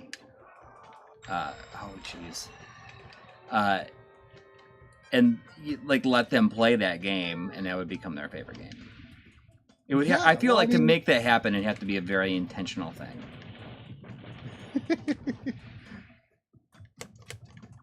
like just put a GameCube and Billy Hatcher and the Giant Egg in your son's bedroom.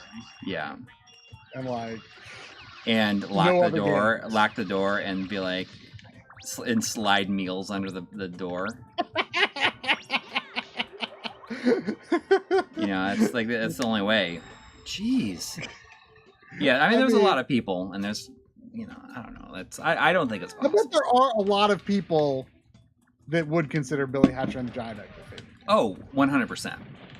100%. But I mean, if you're not talking like mobile games, I'm sure like commercially released games, at least until like a certain time period, when I think there's just too many games being released now for that to be the case. Right. But I think probably, for a long time, that was probably the case. Yeah. Stay away from me. Every game on NES at one point was probably like that makes sense to me. Like, I mean, there's some bad stuff on NES though, but like some people would buy, at least one person though, Right. Yeah.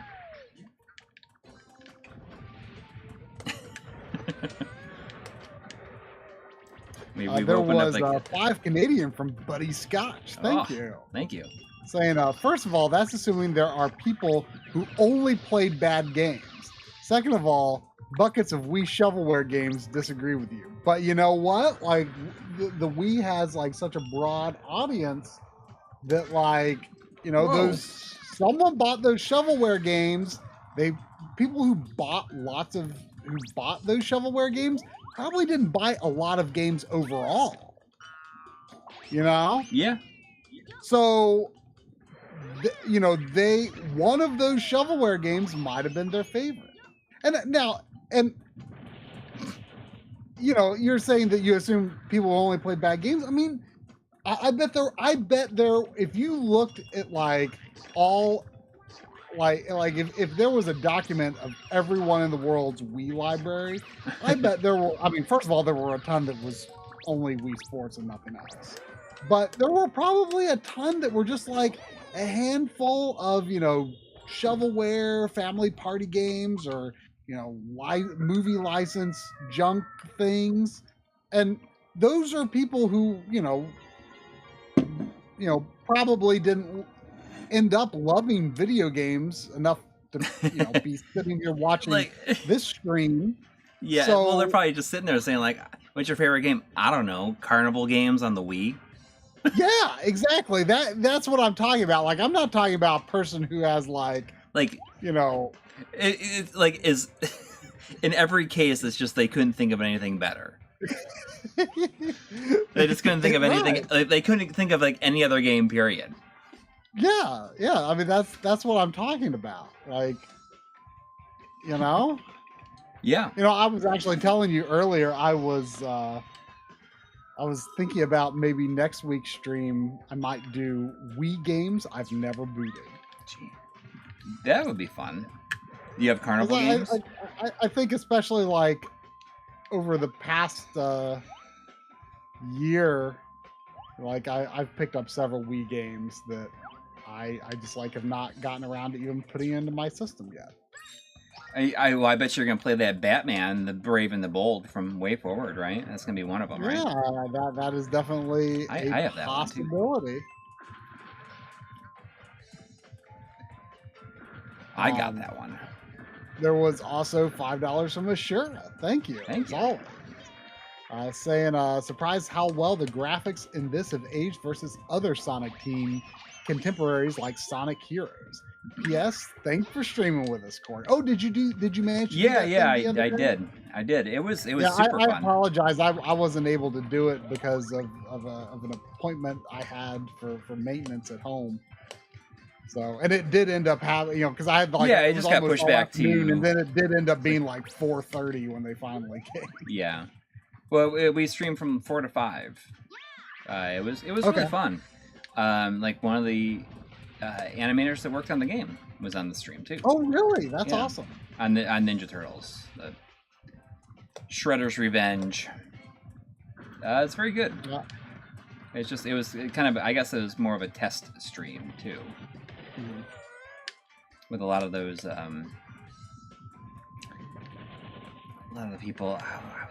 Why can't I think of the tribute games? No, the developer, like it was like it wasn't with tribute games.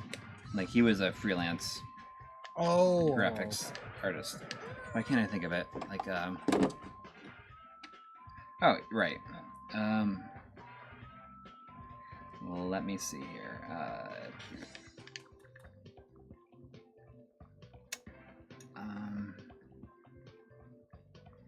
Gosh.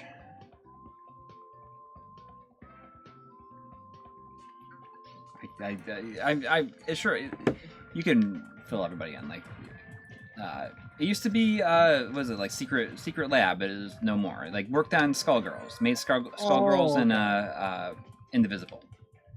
Okay.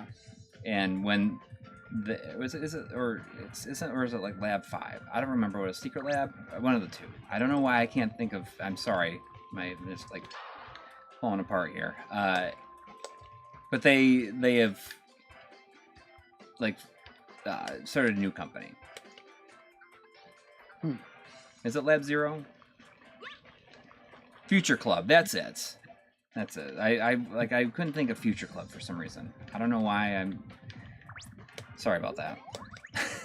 Yeah, the graphics in this game, like the character models don't look that good sometimes, but I feel like the environments look pretty good. I think. Yeah.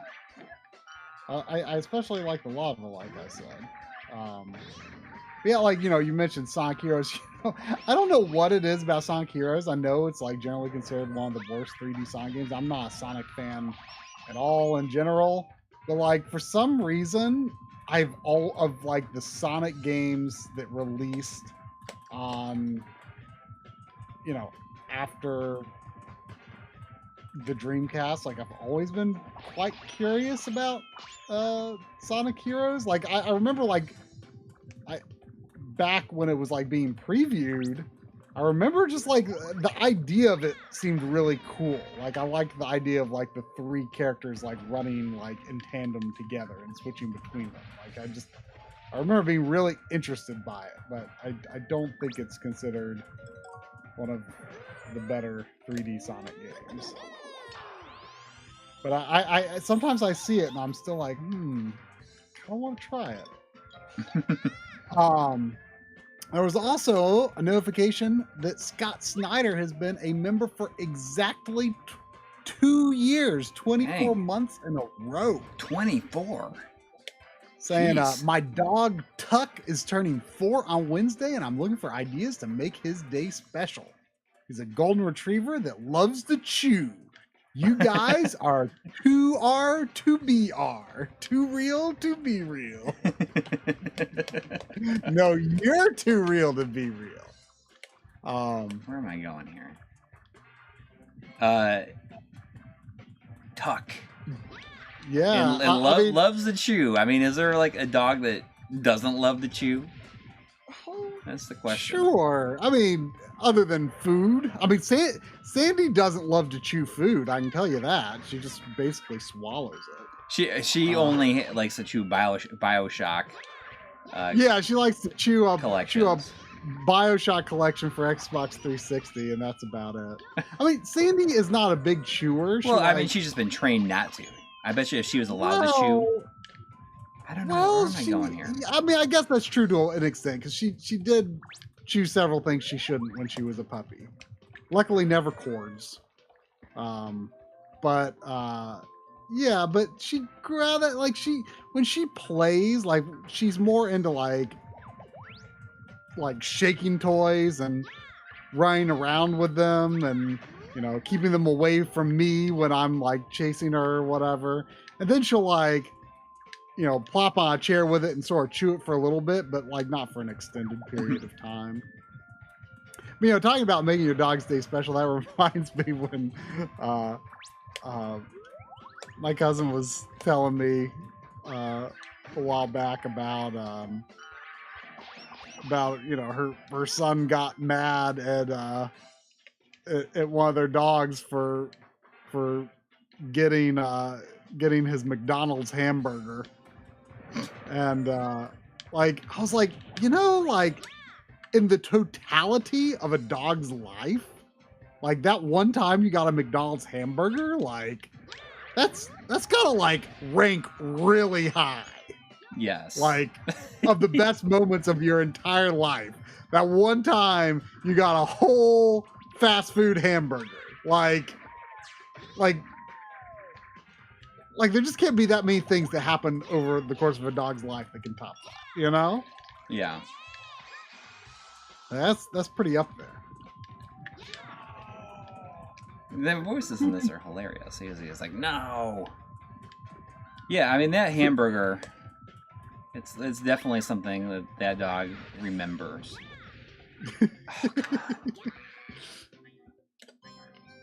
Oh, I mean, not, you know, obviously you don't want them to get that, but like that's a moment to remember. Yes. Do I gotta do this golden egg again? Man, I am doing real bad at this. I'm really sorry for how bad it's been going. Bagok. It says Bagok. Sorry, says my dog will chew a stuffed animal until it's ripped to shreds. I mean, Sandy used to really tear up her toys, but the set of toys that she has now, a lot of them she's had for quite a few years at this point. And some of them are pretty ragged looking, but she treats them a lot better than she did when she was, you know, up to 1 or 2 years old. She treated some toys pretty rough, you know, maybe, you know, up to maybe 2 years old, but, you know, she's, let's see, she'll be 5 this October. And jeez. She sort of pulls at some threads on her toys, but she does not treat them roughly anymore. She doesn't destroy them. She doesn't put it in her mouth and whip it back and forth anymore. Oh, she does that. That's one of my favorite things that Nelly does. I think it's hilarious. Yeah. Oh yeah. I mean, that's Sandy's big thing is like just like you're trying to murder it. Yeah. Yeah. Yeah, she does that and she runs around with it in her mouth. Like what Sandy does is she like she doesn't, unless like she's just really riled up, she like rarely just like grabs a toy on her own. Like she wants you to make the toy exciting, like throw it or something. Yeah. And then she wants you to like chase her and try to take it away. Yeah. Well, I mean, she or not take it away, but she wants you to act like you're going to try to take it away. Yeah. I mean, she wants to play. But then what she does is, I have like that beanbag chair is sitting on the floor of my bedroom, and the only reason it's there really is because she like started to love that beanbag chair so much. Mm-hmm. Like she realized like she can just like do a full belly flop on it and it doesn't hurt. And so she like, her big thing is like that's like her home base. Like if she gets the toy there, like while I'm chasing her, if she gets it all the way there, then she wins. I think is what it is. Mm-hmm. Like she got the home base. Sometimes though she'll just jump up on the couch, but she mixes it up. She always tries to keep me guessing. Where is she? Is she going to go for the couch or is she going to go for the beanbag chair? And like once she gets there, she's won. And then she'll like gnaw on it a little bit. And then I'll take it away and then I'll throw it. Then you run and grab it and you kill it dead. And then then we chase around and then she'll flop in the beanbag again. You do that for about a half hour and you're usually satisfied. just flopping, plopping, I mean, I said that like that's what Nelly does. We say that she plops, like after when she gets tired, she just plops in place, and like, oh,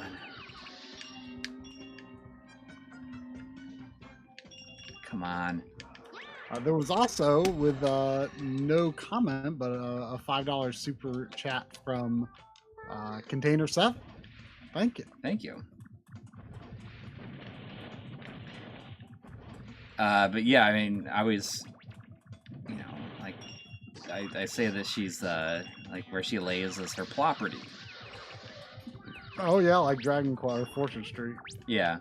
I have to apologize for this. I'm looking through the list and I totally missed. I hope you're still around. Eric Reimers, like an hour ago. Oh geez. $5. I totally overlooked somehow. I'm very sorry about that. Saying, when is a game beat or complete when it's an arcade game like Donkey Kong, where the levels eventually repeat? You have to overflow the score for complete. I would just say you beat all the levels. He's talking in backloggery terms here. I hope you're still around. I very much apologize for not seeing that one.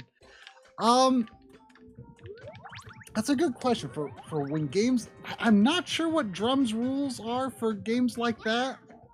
I think probably just if I had a guess, I'd say just doing like one loop maybe. Yeah. For complete. What we always do for typical arcade games, like like an arcade brawler or something like that, is we always like to, if we're playing it like 2-player, for instance, we start off with 1 credit per player. Now, if it's a game where the credits are shared, then we just insert 2 coins, and then after we die out, we add 1 more credit per player, and then from there on, we have to get to at least the furthest point that we had been before. And if we can get that far, then before we die out, then we get another credit.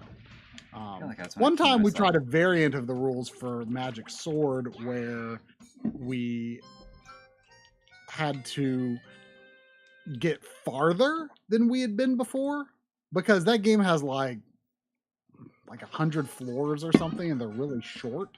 So we kind of thought that maybe like we could that'll be a good game to test a more challenging variant of those rules on. So like we had to get at least to 1 floor further than we had gotten before. The thinking behind that is like, if you, for example, got to a boss that's just an absolute quarter muncher in an arcade game, like if you have to get beyond your furthest point, then you might just kind of run against a wall and never earn extra credits. But in some games, it might be safe to do it that way. But the idea is generally like, okay, if you get to this boss, even if you died out on them the last time and you might die out on them this time, you're still going to get credits. But if you don't get that far, then you die. So that's how we like to do it for games arcade games that have, a pretty clear endpoint, like a brawler or a shooter or something like that. But yeah, for like the earlier, like the more like 70s or early 80s style arcade games, I mean, I don't really play a lot of those. It's not really my style of game so much. So it's not a scenario I've really considered a lot for my backloggery purposes. But kind of the point of doing those rules is like, so you're not just playing on free play and blowing through it, because it feels like you didn't learn the game, Right, exactly. Like the whole point is to make you feel like you did have to put some. I feel like he does something with fighting games where you have to beat it with every character or something too. Yeah, I think that's pretty common backloggery rules that people hold. Like, like it's not they don't, even though you like see the credits every time you finish, like, yeah, play with all the characters or unlock all the characters or something like that.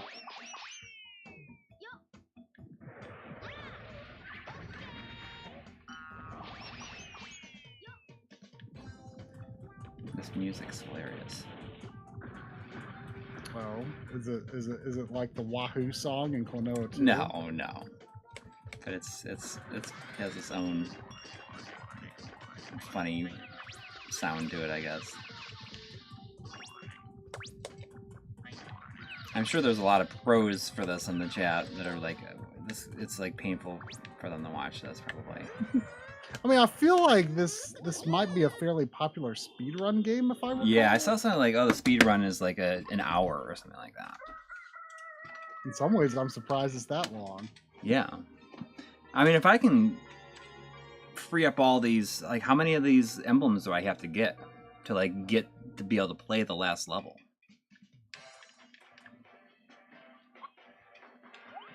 I don't know.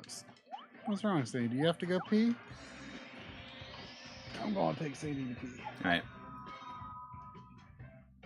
Go pee? Let's see if I can actually make some forward progress here.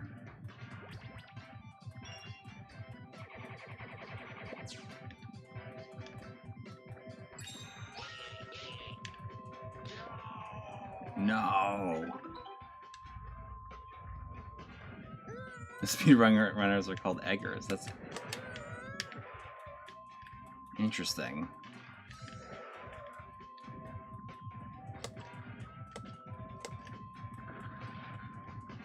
I could see how that would be appealing, though. I mean, this seems like it has like a lot of potential for that stuff. I mean, is the community pretty big? I don't believe I just made that up. I could see that. I could see that being them calling themselves that. Or like Lego my Eggos, they could call themselves. I don't know.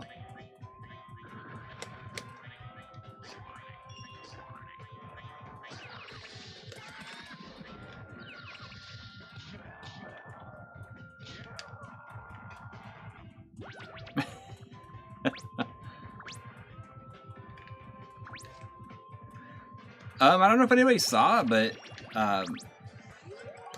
the Night Trap is coming out for the PS5, and the collector's edition includes our Blu-ray that we released 5 years ago. It's kind of a neat little thing.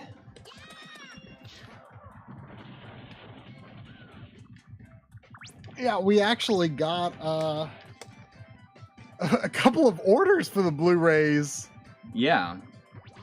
Like, you know what? I haven't even looked. Like, I need to see how many I have. Like, I've given away several to like people I've met in the area. What was it? MyLifeInGaming.net? Is that what it is? I probably haven't even gone to this website in a year or two. Yeah, I mean, no, that directs us to YouTube. What is the website? It's .com. It's .com. That was an old Homestar Runner thing. It's .com. Yeah, I haven't looked here in a long time. I know I haven't either. It's probably, like let me look at how many I have. I mean, I've definitely given some to like people I've met in the area. There we go. There's no Carlson Crouch in this game. Sure, with $2 to say it, to bring up the Carlson Crouch again.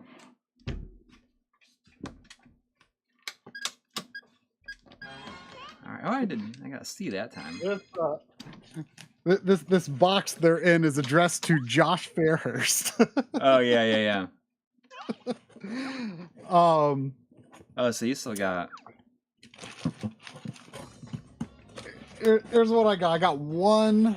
Like row. That's even on camera. I've got one row in here. This what? 1, 2, 3, 4, 5, 6, 7, 8, 9, 10, 11, 12, 13, 14, 15, 16, 17, 18, 19, 20, 21. Okay, so I mean it's a fair number. I mean, I would say I have like 10. But I do have two. I feel like I might have like 10 to 15. There might be a few of them at my parents' house too, because I think I brought some there so that like they like a long time ago, like so that they could mail them if like if you're like not if I was like out of town or something.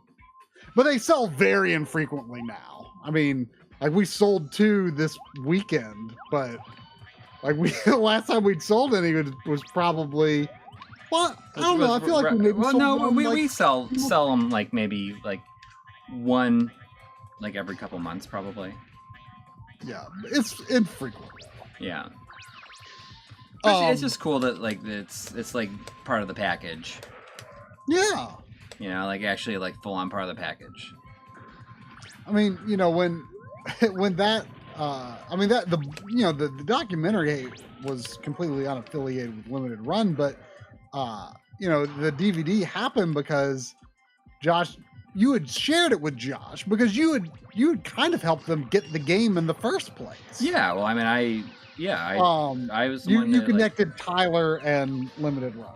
Yeah, and then Josh emailed us and was like, "Hey, just crazy idea. Like, why don't we just like do a run of like I think it was like maybe 1,000 copies. Yeah, of your documentary on Blu-ray and just see how they sell." And they sold quite well. I mean, the computer that I am still using to this day is thanks to those Blu-ray sales. So I definitely got some mileage out of that. There was a $2 super chat from Ashura wondering where's the Carlson Crouch in this game? Yeah. I mean, this is the lava level, so you might want to keep your eyes peeled for a Carlson Crouch opportunity.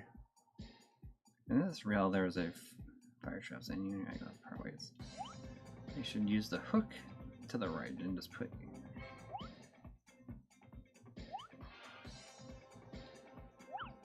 I gotta break that rock. Can I climb over there? Ooh, I can.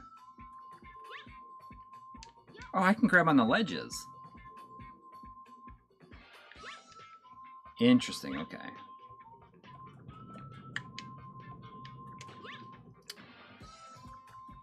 Let's do this again. I'm slowly getting better. Are your abilities really limited if you aren't pushing something? Yeah, I mean, it makes sense, though. I mean, it's kind of like in Knights when you, like, run out of time, and no longer Knights. Or, like, even, like, Balan Wonderworld. It is very interesting how similar this feels to Balan Wonderworld, or Balan Wonderworld feels to this, I guess. Oh no, there was a $10 super chat from Seabass Snap saying Billy dribbling the egg around reminds me of how Charlotte FC dribbled the ball past Chelsea FC this past Wednesday. Try. Go to Cincy September 3rd. Charlotte versus Cincy. Go, go, go, go, go, go, go. I feel like Coury is your best shot at winning this. Yes. Like, I mean, I will definitely go. Coury making me go sometime. I will definitely go myself. Is that enough though? That's the question.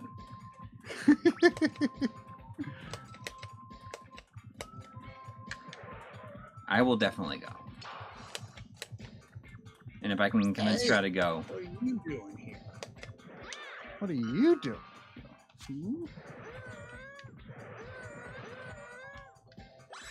I don't know what does the butterfly do? Blu-Rays. How do I destroy the egg? I can do this. But I don't what does the butterfly do? If anyone, you know, wants to buy a Night Trap Blu-ray and like was like, can you have Sandy sniff my copy of the Blu-ray? Like I can just grab one right here and be like, hey Sandy, look at that. Oh, look at that. Sandy has specially sniffed this Blu-ray. You too could have a Sandy sniffed Blu-ray. Or I could just like, you know, run my fingers along the carpet we're gonna call that like a tuft of sandy fur because it's all over the house. We're gonna call that move the Sandy sniff. The Sandy sniff. Oh, the butterfly restores health. I feel like, you know, it's like very rare to like even run out of health in this game. You're always dying by falling off a cliff. Yeah. But you have like a lot of health. Yeah. Oh, I got it. Oh, who's this? It's Richie. Huh? Oh, is that who that is? Huh? Richie? It said the purple seal? Yeah, is that Richie? It said Richie when you hatched him. Oh, okay. Richie.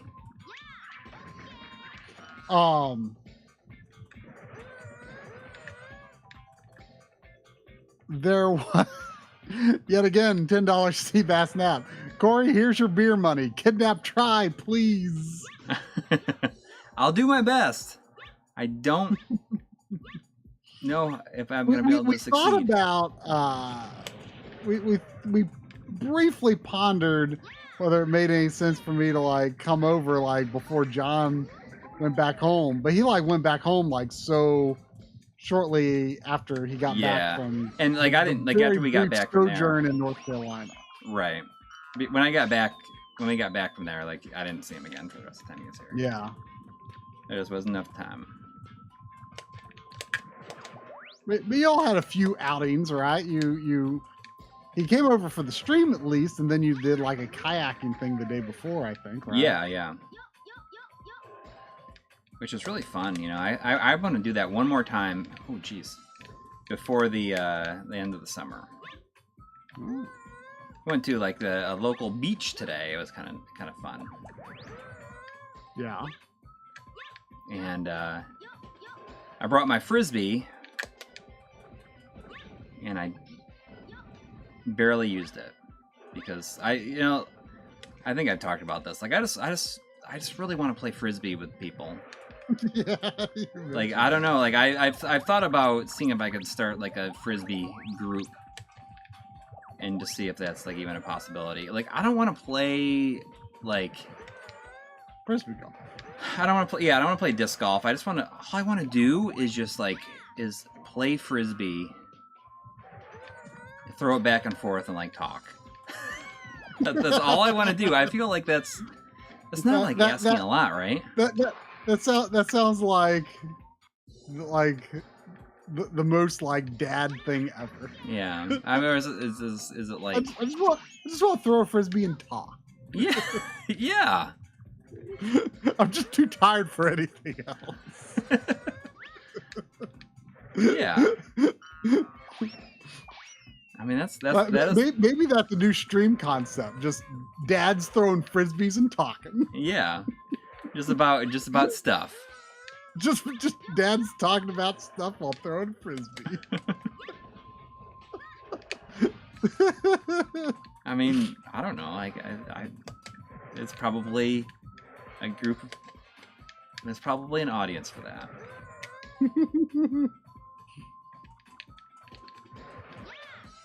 It's camera. Charlie Ward was wondering if Sandy ever got to see her doppelganger in WarioWare. Is there a Sheltie or a colleague in WarioWare? I don't recall. I don't recall specifically. Maybe a Nintendogs thing? Related thing in that?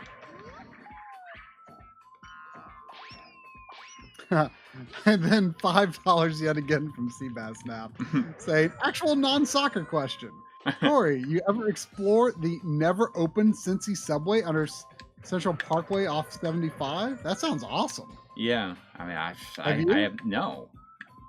Had you heard of it? No. Is it open to the public, or is it more like a, sort of a discreet urban exploration type of deal? I'm pretty sure. I have no idea. I'd have to like look into it. It's kind of like I mean, I've told you about the rodeo bar place is like down the road from me, right? Called Bobby Mackey's. I think so. Have we talked about this and about how it's like? Maybe. Come on! Oh, did I do it? But I also died at the same time. I feel like I'm doing it wrong. But apparently Bobby Mackey's is like, it's like a bar that has like a mechanical bull, and it's supposedly haunted as well. So like they're only open like Fridays and Saturdays, and then like the rest of the days it's oh, here we go. Like they do like ghost tours, I guess. And apparently the basement is the portal to hell. Oh, okay. I mean, you can probably look it up. Will you do me a favor and like look it up, see what it says about Bobby Mackey's? Okay. I'm using Sandy for my trackball and keyboard. What's it called? It's called Bobby Mackey's.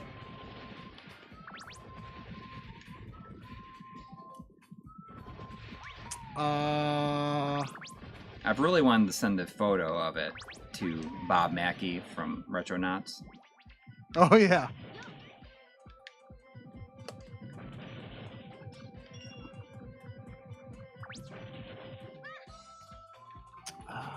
It's loading. Website's loading really slowly for some reason. These, when you attack those enemies, they go no, and it sounds like,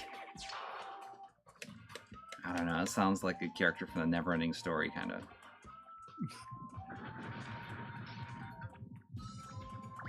Bobby Mackey's was on Ghost Adventures. The stories are wild. Like, it is,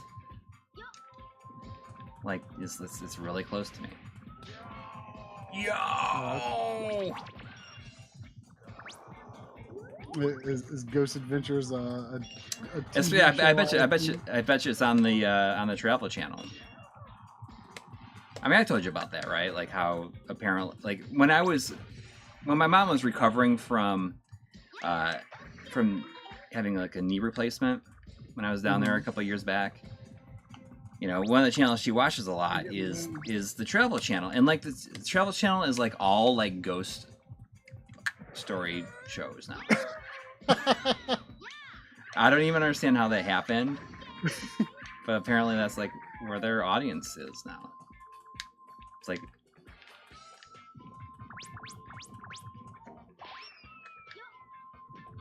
this is a pretty old school looking website for Bobby Mackey's.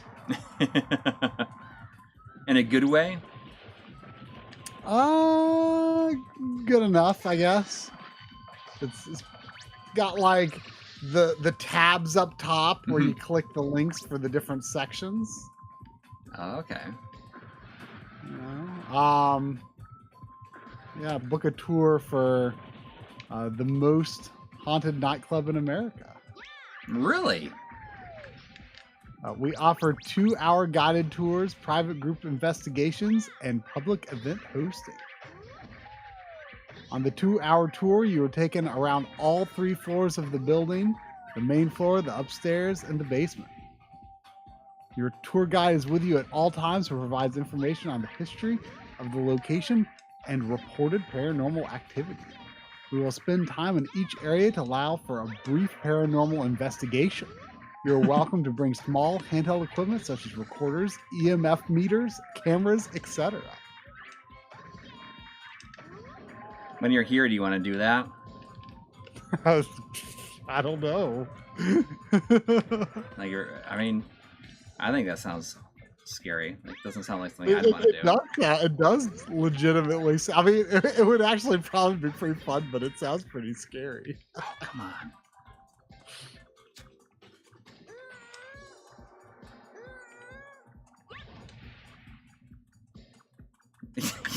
I'm just thinking, like old Billy Hatcher here. Can you imagine, like, if the story of this game, like, actually happened to, like just like a real person? Like, how you explain this to somebody?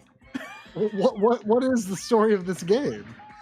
He's like saving this like fantasy world, like because trying to return morning to the fantasy world in like in a chicken soup. But can you imagine if that was like telling somebody about that in the real world? Yeah. Like, I mean, I don't know. It's so weird. It's like they made me dress in a chicken soup. I mean, it's the opposite story of Final Fantasy XIV Shadowbringers, where you're trying to bring the night to a world that always has daylight. Really? Yeah, it's like kind of like a reversal of the expected RPG trope, basically. Where you're actually the warrior of darkness in that one instead of the warrior of light. Interesting. But you're not dressed in a chicken suit. No. Oh, you could. There is a chicken suit in the game. It's pretty amazing, actually.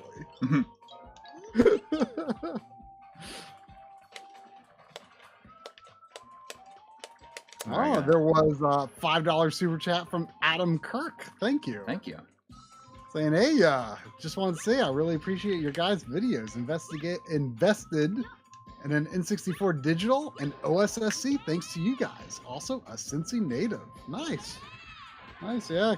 Coury's in that area now, and I was there, for 3 years when I was a kid, from 91 to 94.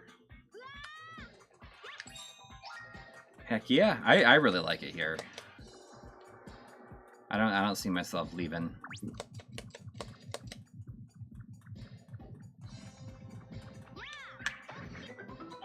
Now, next time I go out there, we need to go to that camera store. Oh yeah, we'll go to ProCam. ProCam is like one of my favorite places right now. I went to my local camera shop for the first time in many years and got a nice used lens there for a good price this past week, but it's a tiny store in comparison. Well, I mean, the place isn't huge, but it's really cool. I mean, it looked big from the outside when we drove by that one. But it's hard to explain it. But it's awesome. I mean, I don't know. Like I think it's cool. Like I think that you'll be like, oh, this is it. It's almost like it's not like a warehouse, but it's like smaller than that. Mm-hmm. I don't know. It's got like a concrete floor, and they got the people that work at ProCam are very, very nice too. Because I was talking to one of them about like my issues with the GH6, and like they're like, oh well, they let me get out the like one of their like previous models so that I could see if it did it on the GH5 Mark II, so I could confirm it. And the GH5 Mark II is fine, has no problems. There was a £5 super chat from Charlie Ward. Thank you.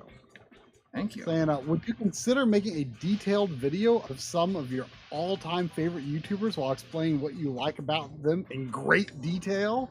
I mean, that doesn't really sound like the kind of video we would do. I mean, for one, like, I watch so little It doesn't, YouTube. but I could see it being real fun. Like, I would like to do that. I mean, in a lot of ways, like, our favorite YouTubers are the ones that we've, like, done collaborations with before. Yeah.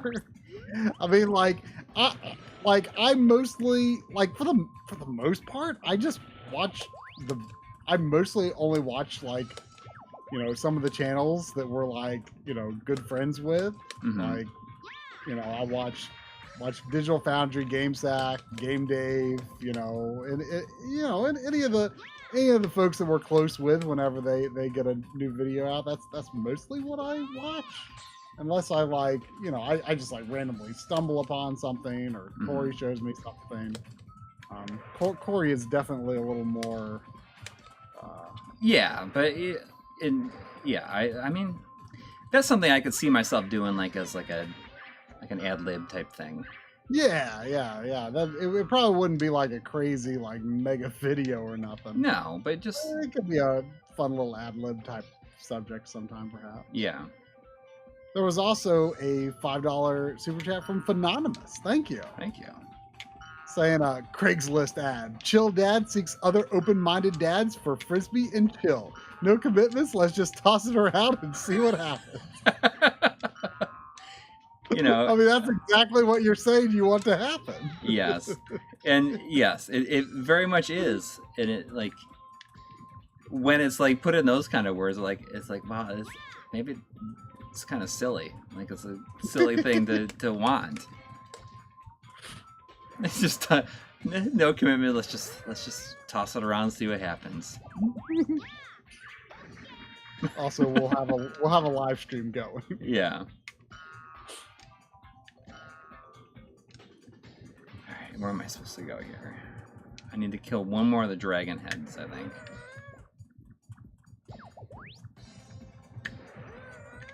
You know this. Oh. You hear that? Can you hear this? When you pause it, but it does? Can you hear that or no? He just goes, ha! No, it's going bakok. Had you not paused the game until now? No. just non-stop Billy Hatcher for 2.5 hours. It's like bakok. You know, in Yakuza 7, you can have a rooster that can run one of your properties, and the rooster's name is Omelet.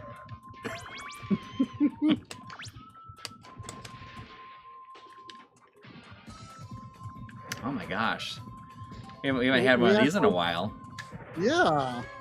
Someone took the time to enable subscribe. the must be a subscriber for 10 minutes. Yeah. That didn't get disabled, did it? Yeah, it's like that. Hey, naked HD. You just wasted 10 minutes. Where am I going here?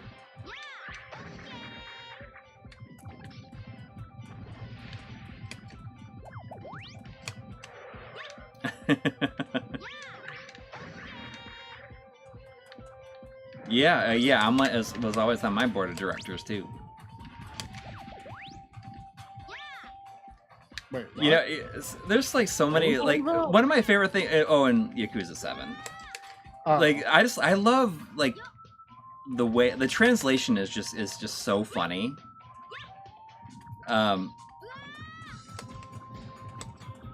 I don't know. It's just like so much stuff in there is funny. Like I told you about, like the enemies called like the Purger of Filth. They're just like garbage men. But I like that the the summons that you get in it are called pound mates.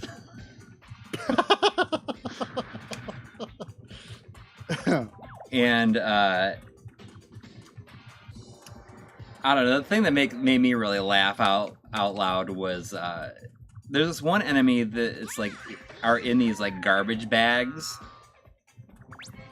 and like their attack moves, they always like rummage around inside the garbage bag and like pull out different things that could like do damage. Like one time, like they like pull out the like a chalkboard, and they like scrape their fingernails against it. Oh gosh! But the other, like, there's one other time where they's like rummaging around, and then the text on screen says, "Oh shit, he found a gun." And he pulls it out. It's just like out of nowhere. Was hilarious. Oh, come on. You gotta wonder, like, what the percentage chance, like, how many things they could have pulled out that you never even saw. Yeah, I know. And there's probably just, like, lots of stuff in there. There was a $2 super chat from Rears the Blood, just saying thank you for the birthday wishes at the start. Yeah, absolutely. Happy birthday. Hopefully it was a good one.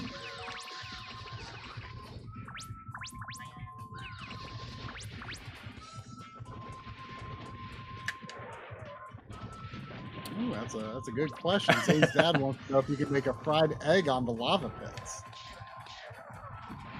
Maybe that's an idea for Billy Hatcher too. Yeah, right? I need one more here. There he is.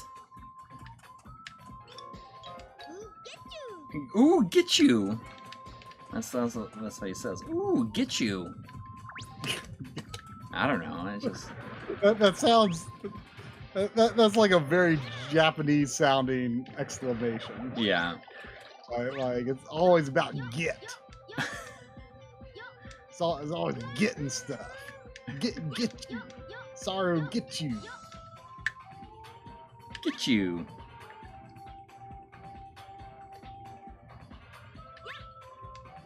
Man. Billy Hatcher 2, Satan's counterattack. Every single sequel needs to be called Satan's counterattack. Every single sequel needs to be called that. I mean, what if the final bad guy of this game actually did turn out to be Satan? That would be hilarious. How amazing would that be? That would be crazy. I mean, it better be. Now I'm going to be let down if it's not. I mean, that's what happened in Castlevania Lords of Shadow. That's right, man. I don't remember anything about those games except for the really like long narration, and that's really sad. I mean, you never played the second one, did you? No. I mean, I played that last year for some random reason. It was extremely kind of okay. It was not great. It was aggressively okay. It was aggressively okay. Who was it that said that? That was like, I feel like somebody said that, like maybe in a stream. I think it was in the chat. Yeah, at some I don't point. know if it was a quote from something else.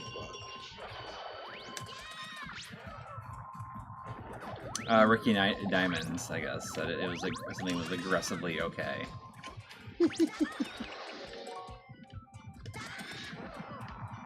Oh, there's a button I didn't push. I mean, Castlevania Lords of Shadow 2 literally is Satan's counterattack. Like it literally is. That's the plot. That is the plot. It's Satan's. That is 100% the plot of Castlevania Lords of Shadow. Really? So it's just like he comes back. Is that who Patrick Stewart was playing? I mean, is that who? No, Patrick Stewart was Zobek, who's like. Oh. Like he thought you thought he was like with the. I think you thought he was with like the Templars or whatever, but then like it turned out like he was like a demon or Satan's right hand or something, but he was trying to usurp Satan or something like that. He's in Lords of Shadow too as well.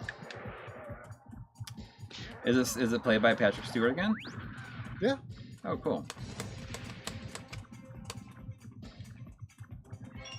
The guy who plays Gabriel Belmont is like different. Some guy who I think has been in stuff, but the only thing was it Robert Carlyle in the original? Is that who it was? Yeah, it wasn't. It wasn't the second game too. The only thing I know him from is I'm pretty sure he's the villain in The World Is Not Enough.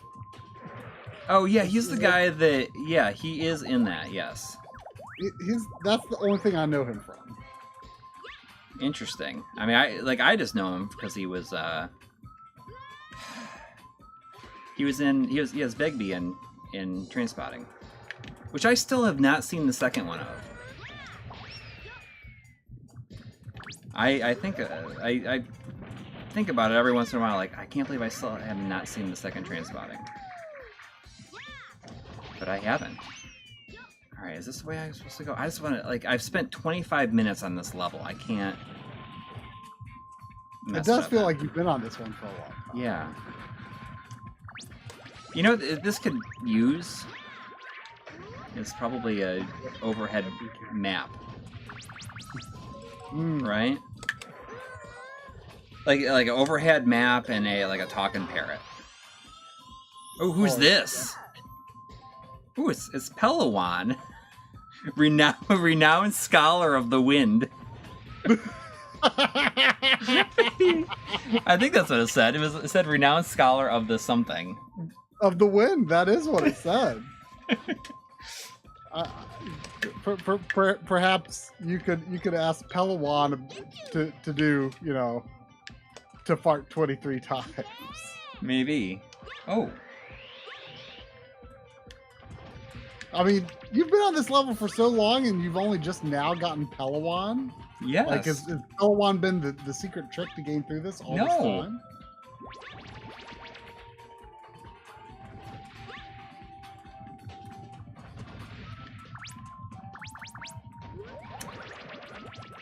I don't know. Like, I could really use, like, a map, an overhead map, though. I mean, I thought you basically knew what you were doing. I do know what I'm supposed to be doing. I just can't find the last thing. The last dragon head. Oh. Just gotta fight that. Like, I just gotta find one more dragon head. So you see the icons that are crossed out in the lower left hand. Do you have to break them all? Yeah. But the problem is I don't know where the last one is. I could use like a waypoint. I'm so used to the one waypoints. Who wrote this says you skip the first one at the stage's beginning. Oh. Okay, so how do I even get back there then?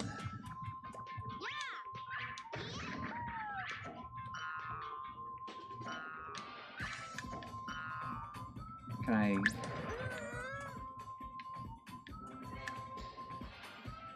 Well, I need the ice guy, I think, to be able to even do it. And I got, like, that silly Pelawan. Rally Lancer says, Corey, if you see this, watch T2 Trainspotting. They purposely waited for the actors to age 20 years. Yeah. I know, no, I mean, that's a name that I'm familiar with, Trainspotting, but I don't know anything about it. Yeah, I mean, I love the original movie. The first movie.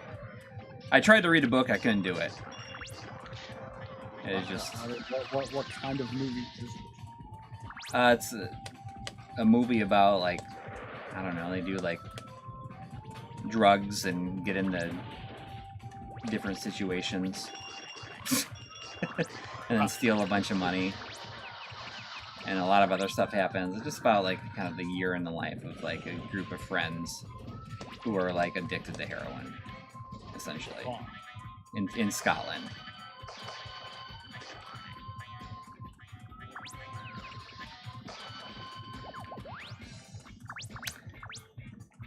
I'm not sure if it was like, yeah, it is like the first movie that Ewan McGregor was in. Oh. It was, I guess it was a star-making role, really, honestly. I never realized until I saw like an interview with him recently regarding Obi-Wan, like I probably knew at some point he was Scottish, but I like completely forgot. Like he does not sound at all like Obi-Wan in real life. Oh yeah. Like I was somewhat, because I feel like, I mean, I've not seen him in that many movies. Like I've seen him in have you seen Big Fish? No, but I know that's a Tim Burton movie, right?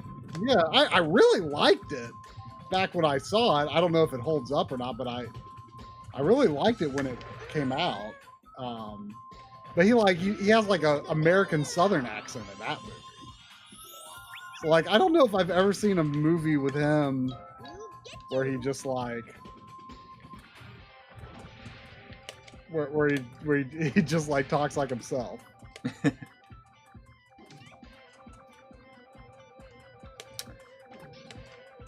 Better drug movie, Trainspotting or Requiem for a Dream? I mean, I'd say Trainspotting just because at least it has some funny parts. Like Requiem for a Dream is super depressing, like 100% of the time.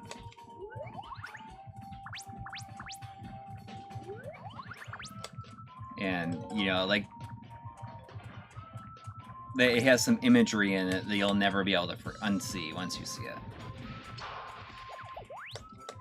Like his arm, where he's like injected drugs into his arm like for so long, and it's like rotting essentially, where he's oof, it's like it is like really hard to watch.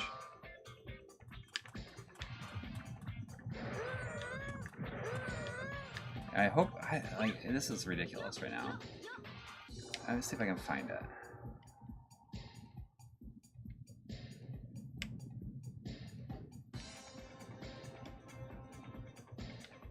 I hate using this little C stick.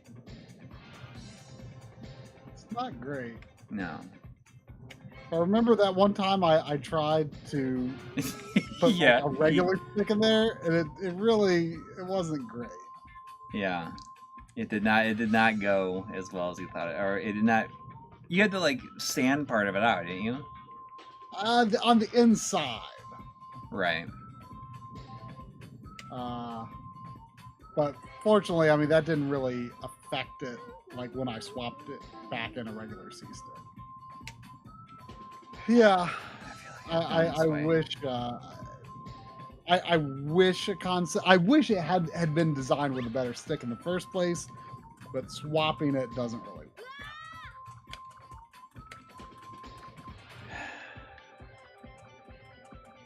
This is ridiculous. I can't. Gotta be the only person who really likes the C stick. I mean, it gets the job done, but like it's not something that you want to like in modern games, especially like.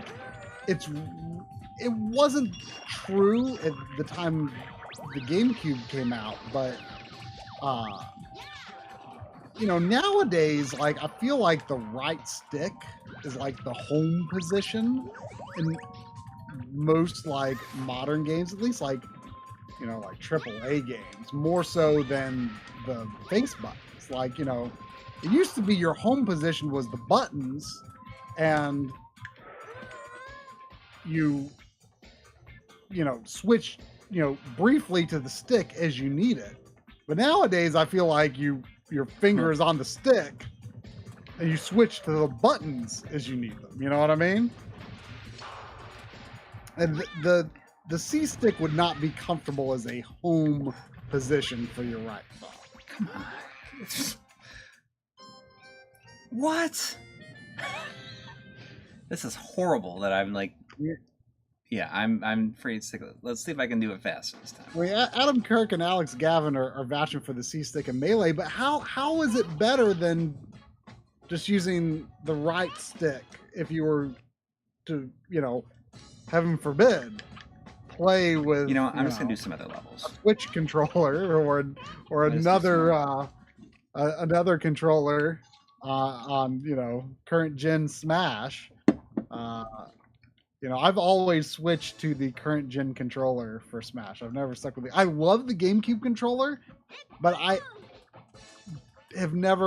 always felt like Smash is actually like not, and this is my opinion as a not Smash enthusiast, like very casual Smash player. Like I love the GameCube controller, but I felt like Smash is in my mind, one of the weakest arguments for its greatness. I just don't see what advantage it offers that game. That said, I do feel that, like, in general, that its button layout should have become, more or less the industry standard. Like, maybe it didn't always have to be like weird shapes and different sizes, but like, that the general sort of, upside down, slightly angled T shape for the buttons, I think actually works better than the diamond layout, because you have ready access to more buttons, and it's also easier to hit more simultaneous button combinations. The triggers are the best triggers until the PS5 and a controller, in my opinion. There's a lot of great stuff about the GameCube controller, but I just don't see the advantage, other than that is what people are used to. It's what people are used to. But outside of that, I don't see... It's what people are used to for Smash. I don't see a reason for that controller for Smash, other than it's just like so burned into people's muscle memory. C-Stick has gates, but so does the main stick. Yeah, Brandon Smith says the C-Stick is not great for FPS games. That is very true. Because, when I played Time Splitters 2 the first time, I thought it was fine. I thought it was good, but it didn't have the impact on me that like GoldenEye or Perfect Dark did. And then, a few years ago when I replayed it, but on PS2, it completely blew me away, because that was the right controller for the game. Like, the round gate works so much better. Let's do it again.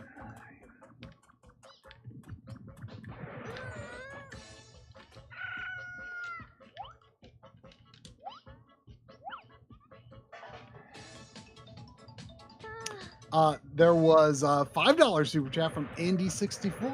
Thank you. Thank you. And hey guys, do you think the upcoming Cowabunga collection will be the first of many Konami collections? I'd like to hope so. Yeah.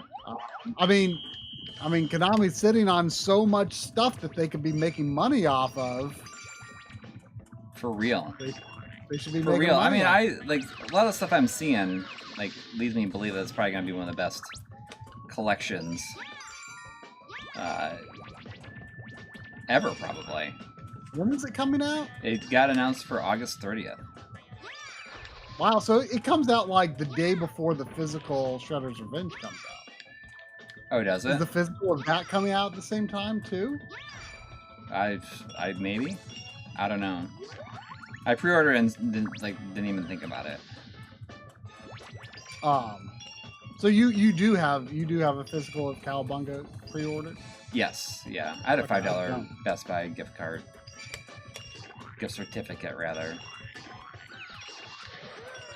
So I just oh, I should use that more often. I should be using the speed boost. They really need to make like a Suikoden.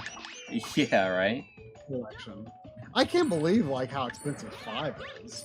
I don't understand. Like, how do I get? I bought that when it came out. Took me a while to get around to playing it though. What? 5, so we could have. Oh yeah. That one's real expensive now too. I know. That's what I was saying. It's become expensive, which is a strange. And 4. I mean, 4 is the weakest one, but like it's, as far as I know, it's still quite cheap. It's actually surprising to me how Tactics has never been expensive.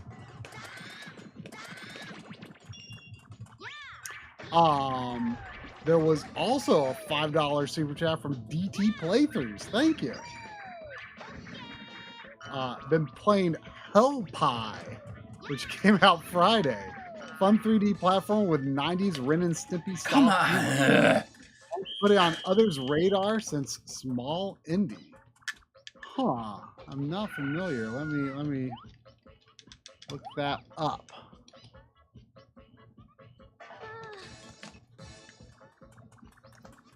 Dang it. I feel This like is like, I've seen something like this hard, before. it's like some makes me think of the Driver intro level. You play as Nate, the demon of bad taste. The art style does. I think I have seen some of that. Like the art style is definitely not my thing, but I was never into that. Too into Ren and Stimpy. Yeah, same here. Like I mean, but I certainly appreciate that was definitely a landmark cartoon for a lot of people. Like I don't really care for like that like gross out era of Nickelodeon. Like it's not so much that it's gross. It's like I don't like the expressions that the characters make and stuff like that. Yeah. Like they look ugly to me. Like I don't know. Like I don't know. Like it's just not my style of character design. It's more about the character design that I find gross than anything that actually happens. Mm-hmm. You know.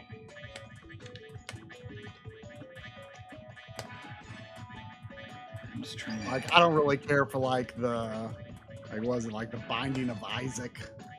Oh, is that like that? Or like Meat Boy either, you know, which is I guess the same artist.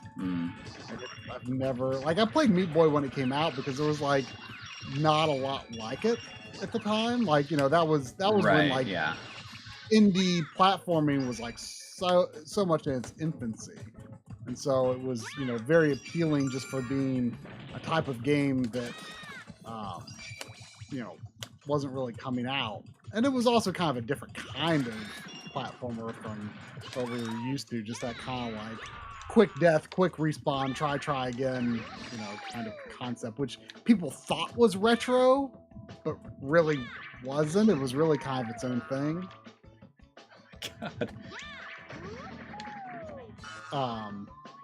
Come on! This is so stupid.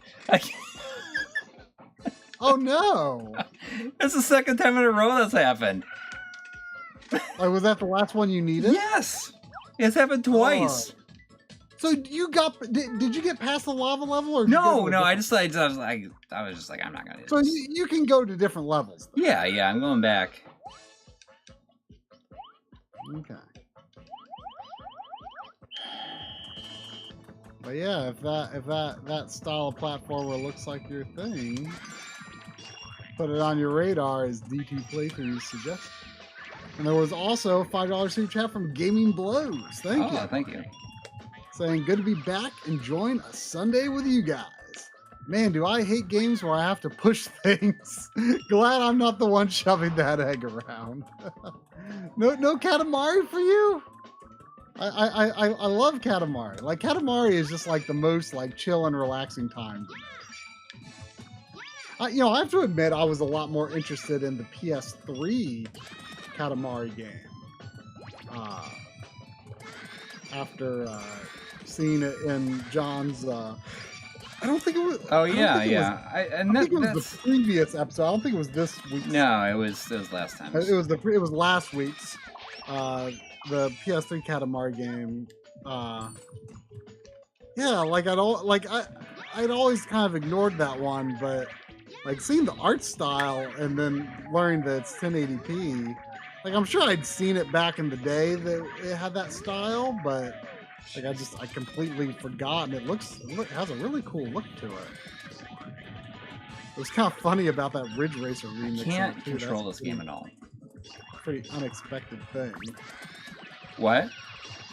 The Katamari game, you showed how it has like a Ridge Racer remix in it too, which is just such a random thing. Yeah. I don't. Can I like? Can I restart it? There we go. Can I just do that? Thank you. Yeah, I've never bought that.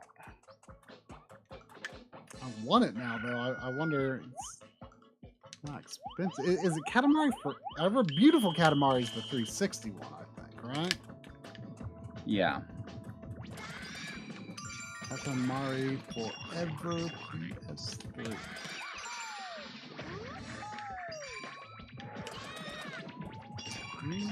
Let's see.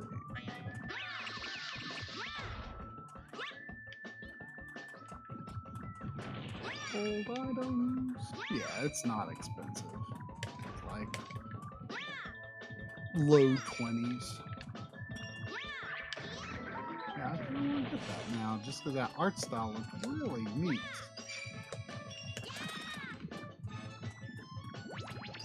Oh, there was also, gosh, I don't know why I'm overlooking these. Sorry about that. 12 minutes ago from Kaio Jose Smaha Zubek. that was quite a string of cool words making up your name there. I like it. With 5 reals. Saying, good evening, fellas. Wonder if Coury is sick of that song by now. Oh, yeah. Is he sick by now?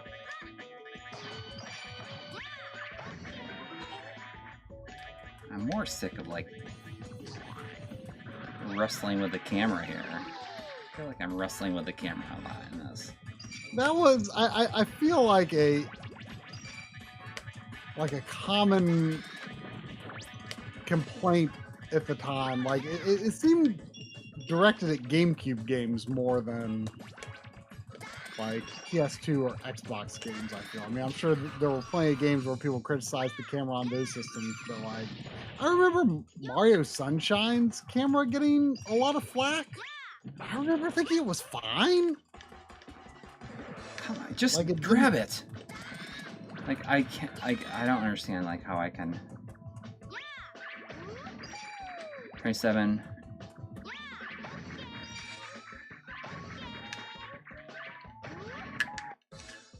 I'm gonna like lose my mind.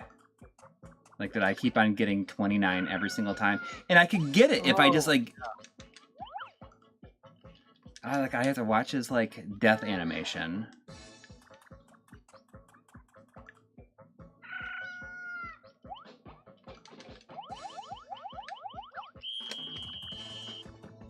I don't understand. Like it's not that hard.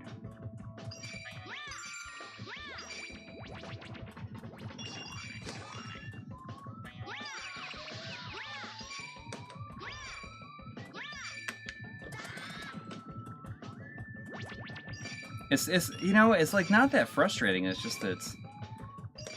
I mean, I've come so close every single time.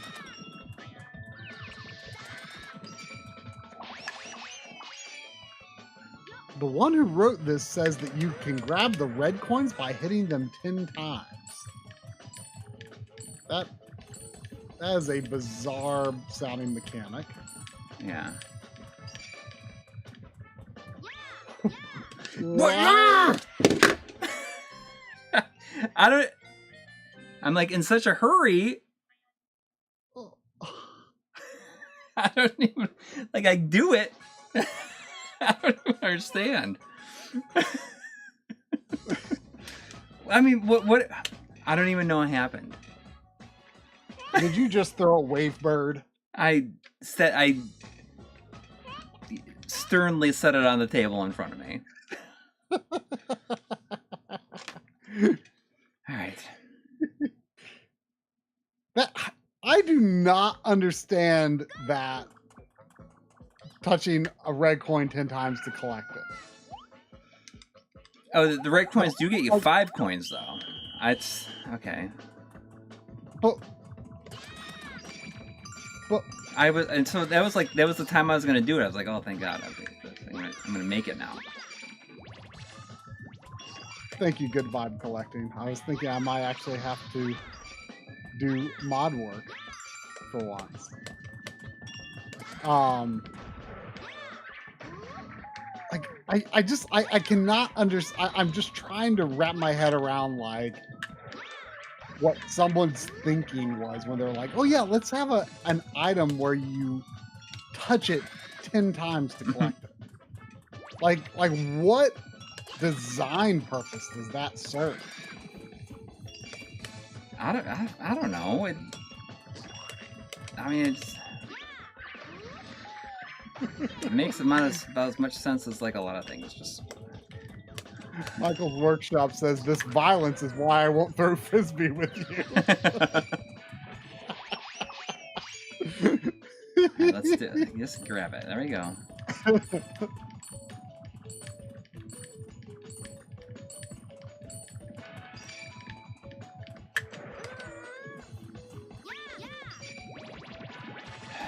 Just like what game design purpose does that even serve?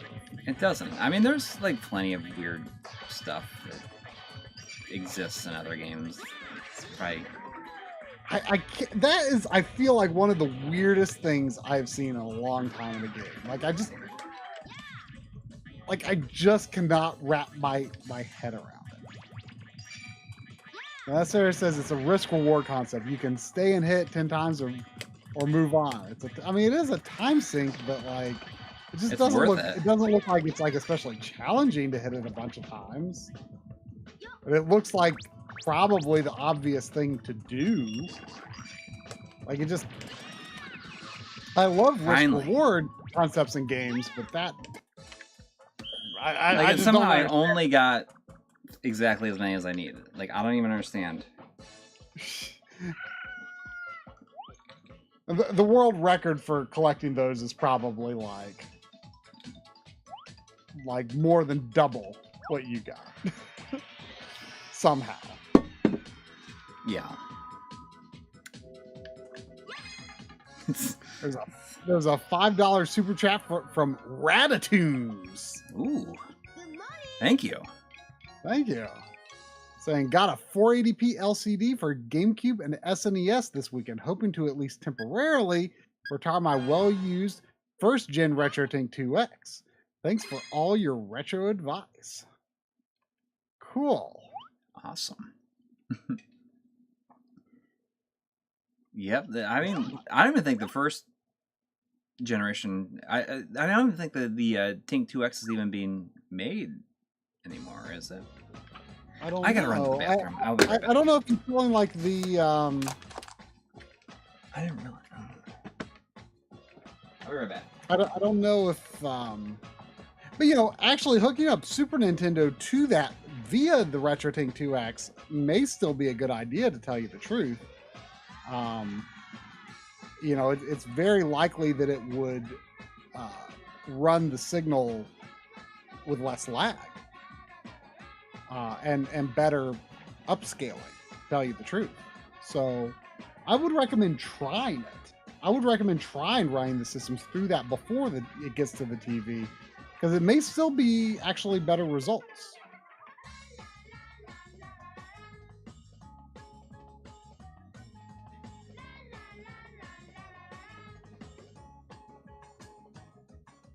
I don't know where Coury went. Oh, I didn't realize it was already after 11, actually. But the model that I would love to see, I mean, obviously Mike knows what sells, but I feel like the model of 2X that I think should be the one that stays in production is the Mini. And I believe that one's been sold out for a while.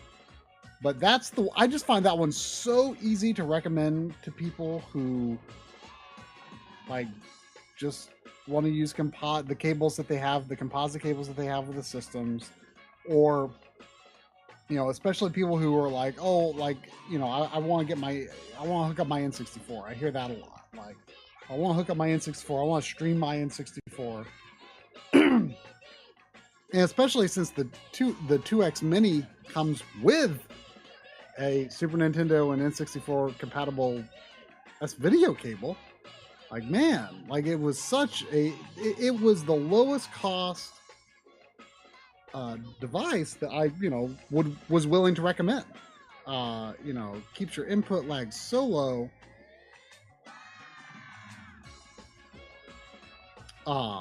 But I think the 2X Mini is a really great device.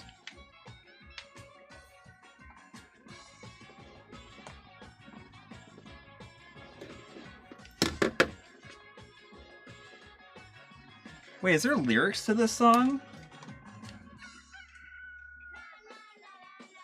I can't hear it too well. I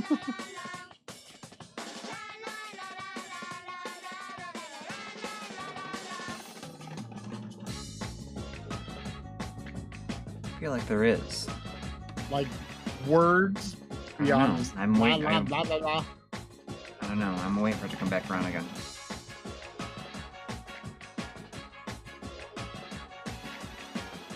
I mean, this sounds like the kind of song that you do like the chicken dance to. Okay. Well, I mean, no kidding. I know. I realized I was wearing my headphones the whole time, and you've been coming out the speakers the whole time. The entire stream. So nothing was like the game music wasn't coming through your headphones? No, it came through here. No, the game music was coming through the speakers too. I didn't even need it. Need to wear my headphones the entire time. So I wear headphones when I'm the streamer because I feel like I have a hard time hearing you over the game music. I mean, sometimes I have to, but right, like in a player situation or something, I have to do it without headphones. But I saw there was like definitely some comments on my Sub Pop T-shirt, and this is like my favorite shirt. I think it's like one of my favorite shirts. It's like I've basically worn it out. I got it at the Seattle airport, and I feel like I might need to order another one eventually because it's going to be worn out. Well, let me see. Let me see what I got here. Oh, the Egg Gallery, huh? I mean, it's 11:15. I'm not gonna. Yeah, too late to start something new. Yeah, let's look at the Egg Gallery though. There's 72 eggs.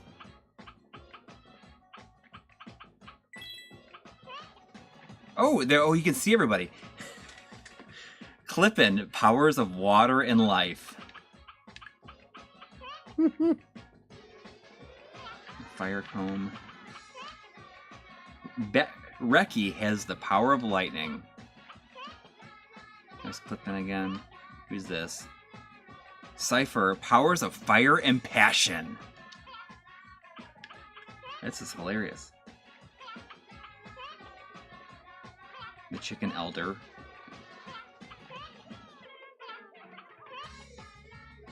There's the chicken suit, the legendary chicken suit. Legendary. It's sort of scary how few eggs you have. Right? I was thinking that same thing. I felt like I would have more, or there's just... Oh, Sonic is in one of the eggs. Oh. So, I mean, there's 1, 2, 3, 4, 5, 6 worlds. So there must be like one other world. Maybe it's up above.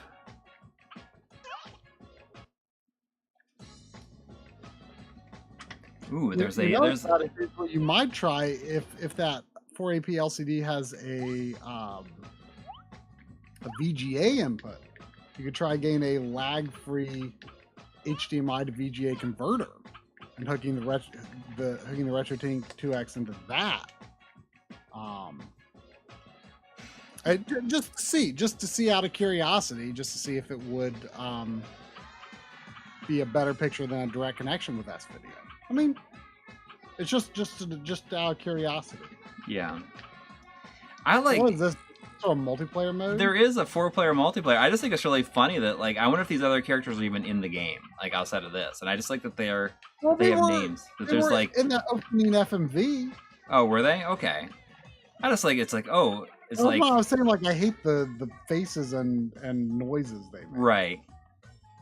But I just like how they're all like chicken themed, and then we have Bantam out of nowhere. He looks chicken themed too. Well, he is chicken themed. I guess Billy and Rolly are like not chicken themed. I don't have chicken themed names. Just Bantam seems like out of place. Like the name seems out of place. I mean, maybe in Japanese it sounded better. Oh, back when these were the only options you had to worry about. It was either sound. Ooh, he has surround. He has Pro Logic then, right? Oh wow. Oh, is Bantam is like a type of chicken? Maybe.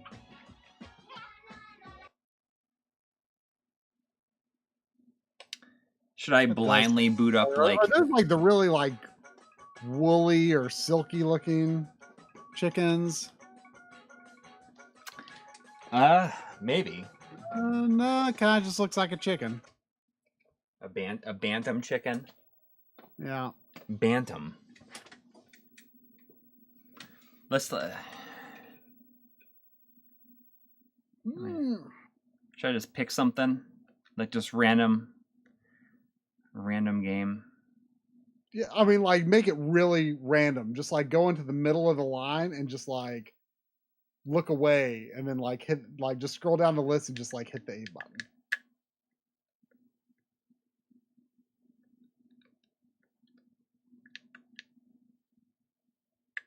Okay. Let me go to a different directory here. Okay. I'll do T through Z, and I'm just going to pick something. Is it like scrolling right now? Well, I mean, I'm going to be lagged. Okay, it's scrolling now. I peeked. All right, here we go. All right, here we go. Oh. Okay. I guess we're going to try attacking the power of Juju. Oh, I thought you got Tales of Symphonia. Oh. Oh, did I get Tales of Symphonia? Was it? I mean, that would not have been a good. Oh yeah, it was. I thought it was. Maybe Tack was next. Or maybe you have a button like to go like to the front of the. Maybe you hit like a go back to the top button. Do I have any? Oh, I don't have any. There was $5 super chat from John Blake. Thank you. Saying, "Hey guys, finally able to catch y'all live streaming. Are you guys able to? Are you guys going to review the 4K Gamer Pro at some point? What is 4K that? Gamer Pro? There existed a giant tree that was the source of man. That's that one? I think. Didn't Bob do a video on it? I think right. FS Vox might have done something too. Probably not. It looked like it was geared more toward like Switch games, I guess. He said that the upscaling for like pixel art was not really ideal, but it did have some interesting effects, I think, for like other things. I would be interested in trying one. I'm personally highly skeptical because, like, I don't really like the Marseille stuff, like the M Classic. Yeah, you got one, right? It's still in its original packaging. Lloyd Irving, wait. Yeah, I think I opened it, but I still haven't tried it. But I've used like the M cable, and it's like not that different. Oh, Professor Rain, is class. Have you ever booted this game before? Never mind. I had this game a long time ago. Well, you don't have it anymore. I know. I kind of wish that I did. I didn't have it, and I think I found it at a garage sale, and then I even got rid of that one. I don't know why.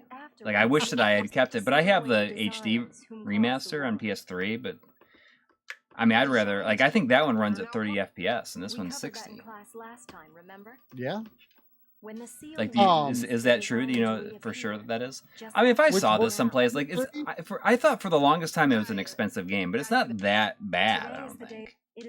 Like, that expensive. Which did you say is 30? I think the HD remaster of this is. That's kind of crazy. Yeah, on PS3, I think it's 30 FPS, and this one is 60. And then, like, the Tales of Symphonia 2 or whatever it was called on the Wii, I never heard anything particularly good about that. This is still the only Tales game that I've played through. Oh, really? A lot of people, I got that the Tales of Arise for, it was like $20 recently. It does look pretty good. I've heard that it's really good. I have the Xbox One remaster of what is it? The one that was originally on Xbox 360. Vesperia. Yeah. Vesperia. That seems cool too. Yeah, it was good. Around playing it. I really like this I don't know. game. I mean, do you want that to be one of your, like, 40 or 50 RPGs that you'll likely play through in the rest of your life? I hope so. I mean, do you have more RPGs than that you haven't played? Probably. But I got Tales of Symphonia day one. On GameCube. Why? Well, it was a big deal, probably. Yeah, well, it was. Well, because this was just coming off of the N64, you have to remember. And the idea of getting RPGs on Nintendo system was extremely novel, right? Oh, yeah. I mean, on N64?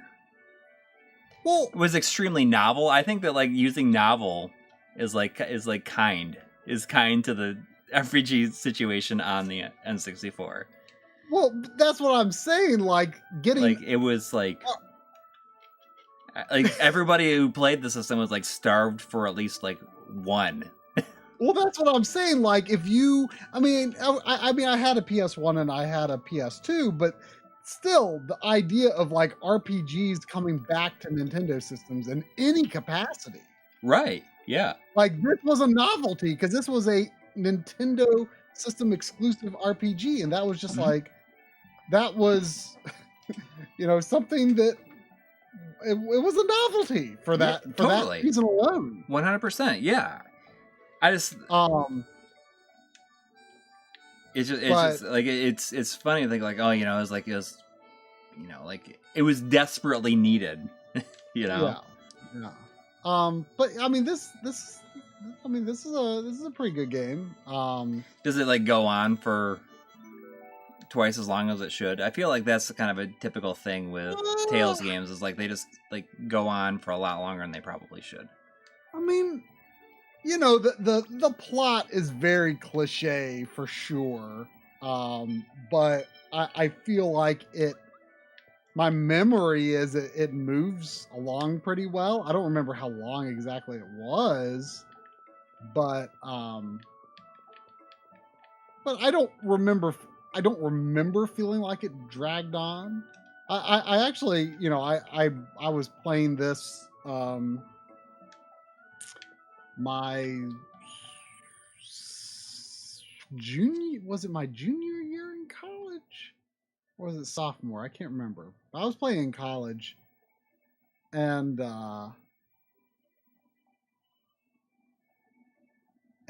my roommate, I like co-opted like maybe the second half of the game with my roommate. Wait, this game? Because you can set like one of the characters, party members, to like be controlled by a second player. Yeah, that's right.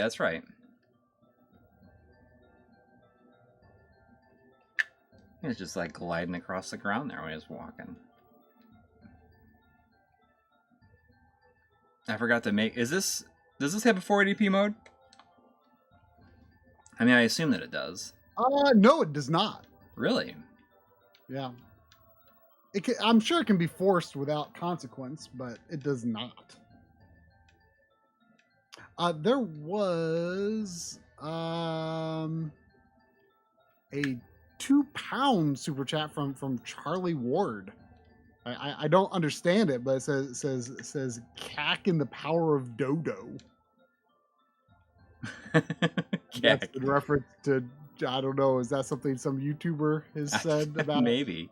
Something is that I don't know. Is that some YouTuber's alternate name for Tack and the power of Juju? I don't know. But no, this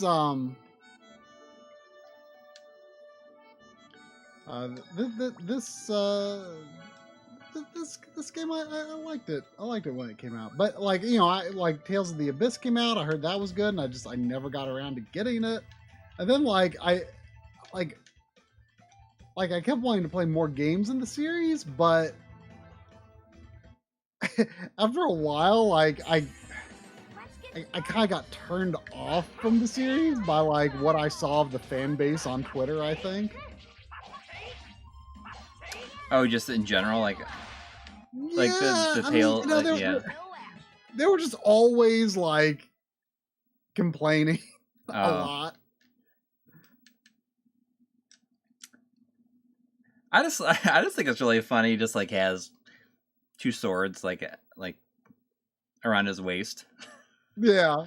I mean, just like a typical outfit, you know.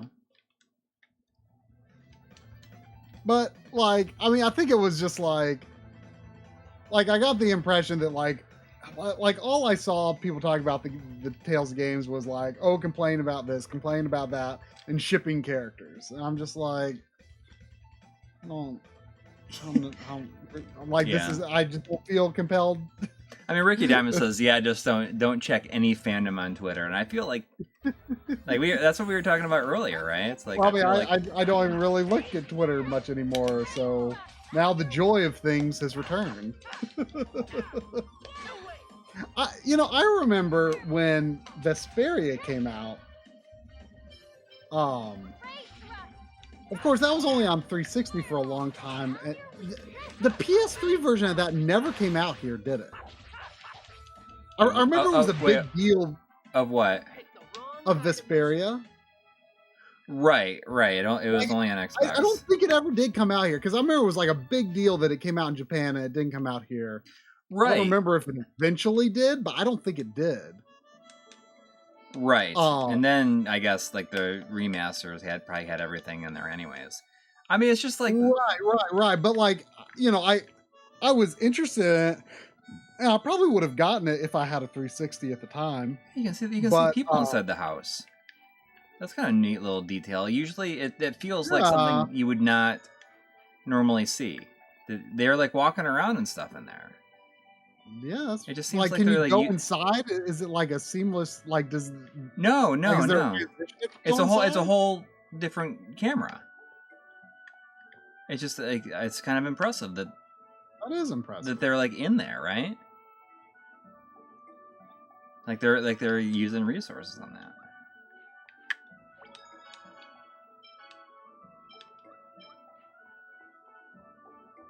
Oh, there's £5 from Charlie Ward again. He meant the power of doo-doo. In reference to Attack and the power of Juju. Why else would Coury shut it off? Because it's dung. I think it was well, because he really landed on Tales of Symphonia. Yeah. So is the world map 30 frames per second here? Yeah, I was gonna say, I think that the overworld map is only 30. Yeah, you know, I remember when I saw Tales of Vesperia, I saw that people were really liked that one. I think it's generally considered one of the best.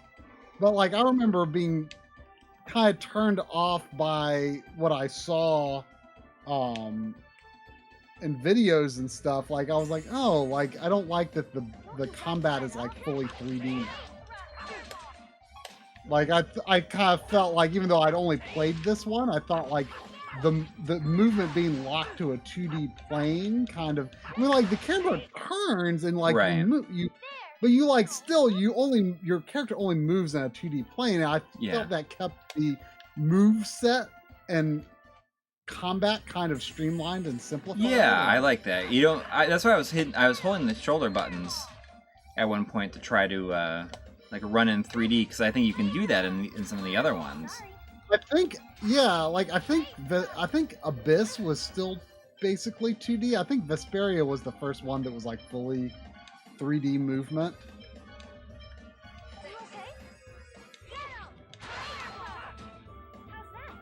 I want to say, I can't remember which character. I either just, I think I tried using the ninja girl that you recruit later. I think she was pretty fun to control, but otherwise the only character that I really understood how to play as much was Lloyd. Lloyd! But look how like close that those enemies like appear to you. You know, I have liked what I've played of the PS1 Tales games, like just loading them up on OD. Oh, yeah, I feel like those would be just like better, would be more fun to play. I feel like I heard that like the ones that did come out in the US like weren't that good compared to like Fantasia or whatever, but like I don't know, like I played like 30 minutes, if I forget if it was Destiny 1 or Destiny 2. Mm-hmm. I thought it seemed pretty good. Yeah, I like the maybe I tried both, I can't remember. I mean, I had both of them at one point, and I wish that I'd kept them because they're both expensive now. Yeah, because they're quite expensive now. Yeah. I always liked the intro song to the Japanese version of Tales of Eternia, which is like the, I guess, Tales of Destiny 2 here. Oh, is that? Oh, okay. But I really like the song that's in the opening for that. Like, I feel like that's the only one that I've heard in these games that I really like the intro song. You know, this game's visuals hold up pretty well. Yeah. I bet it looks really good if you force 480p. Yeah. I mean, I still think it looks pretty good like this too, you know? Yeah. Like the textures look very painterly. Yeah. I mean, look at how there's like the kind of aberration around the edges here where it's softer. Yeah, like I don't know if that's like an intentional effect. Yeah, maybe not. I mean, it's there too. I don't think it is.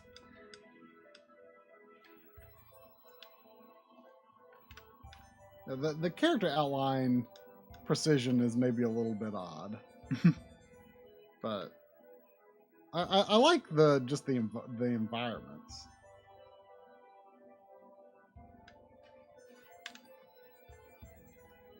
Eric Fox says, "I wonder if that new Valkyrie profile game might be good." I wonder. Like, it definitely looks pretty sparse and simplistic in the gameplay. The new one? Yeah, or I haven't seen anything on it. Like, I definitely will get it. Yeah, I have no idea what to expect there. It kind of makes me think of Trials of Mana. Just like sort of that. It looks like kind of that tier of quality, which is fine. I mean, we really liked that game. Mm-hmm. Yeah.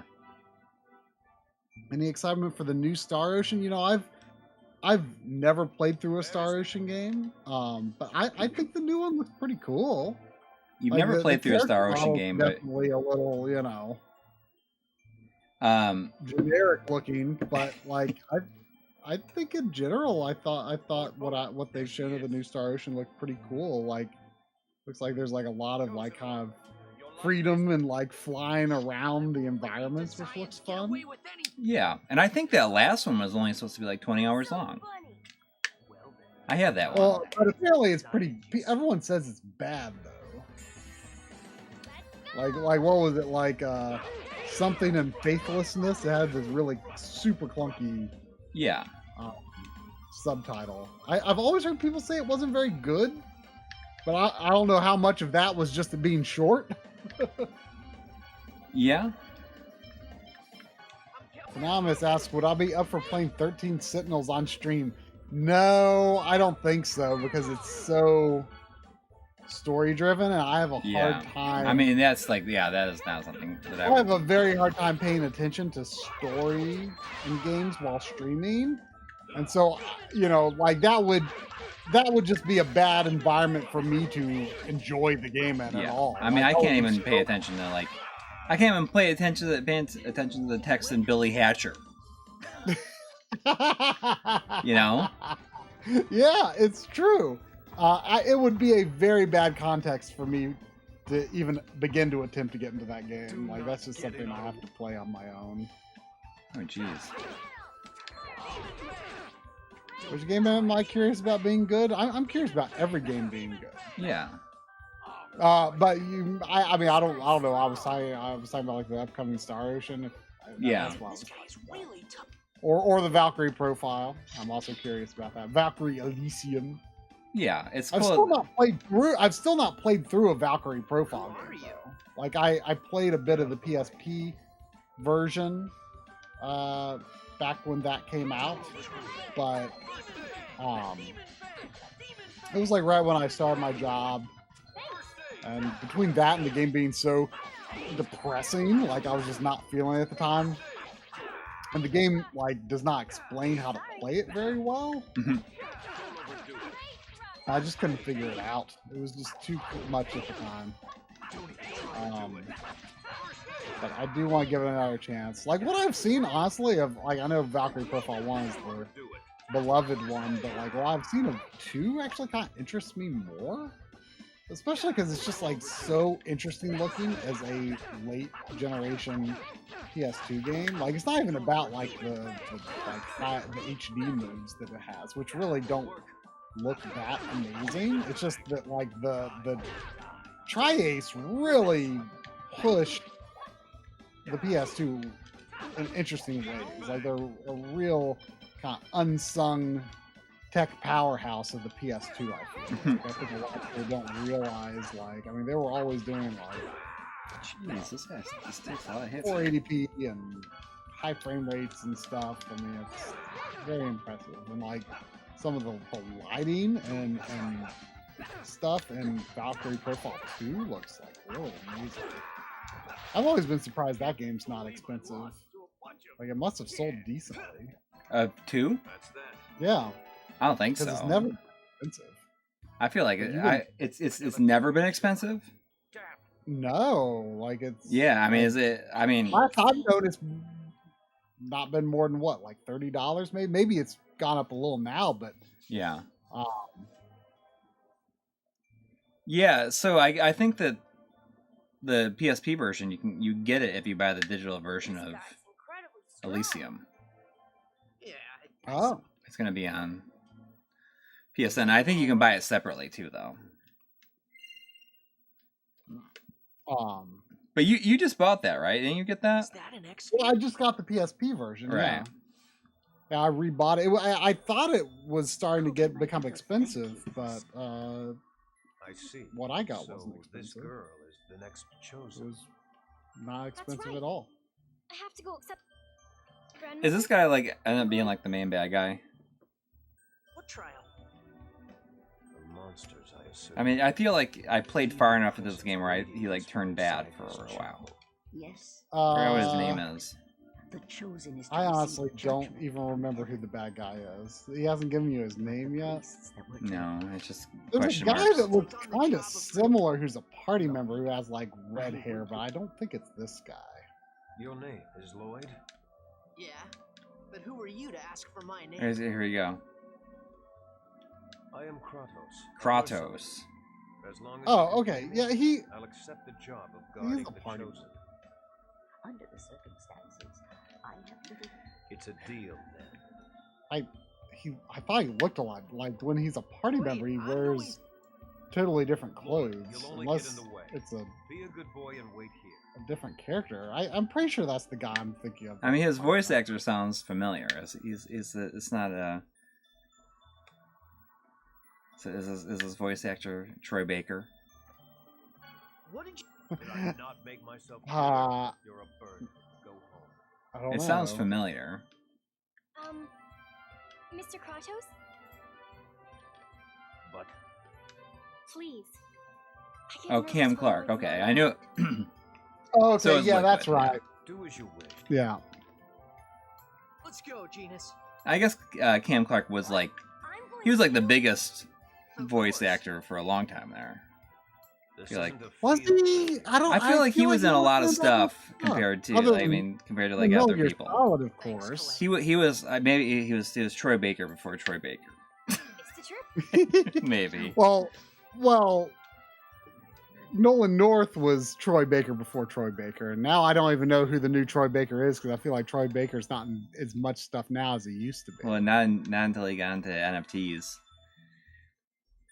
Then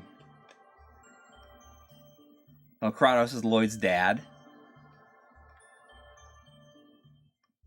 I honestly don't remember. They could be faking you out there.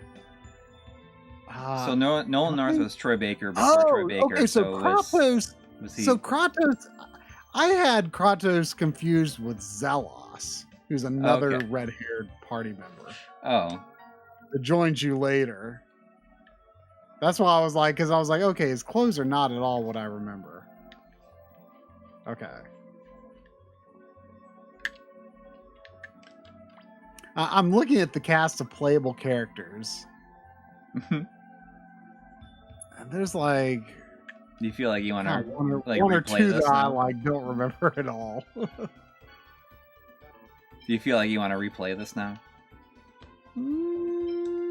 No. I'd rather play Zesteria or Arise just because Yeah. I haven't played them before, you know. We're like, Do you- no, it's 70 hours long.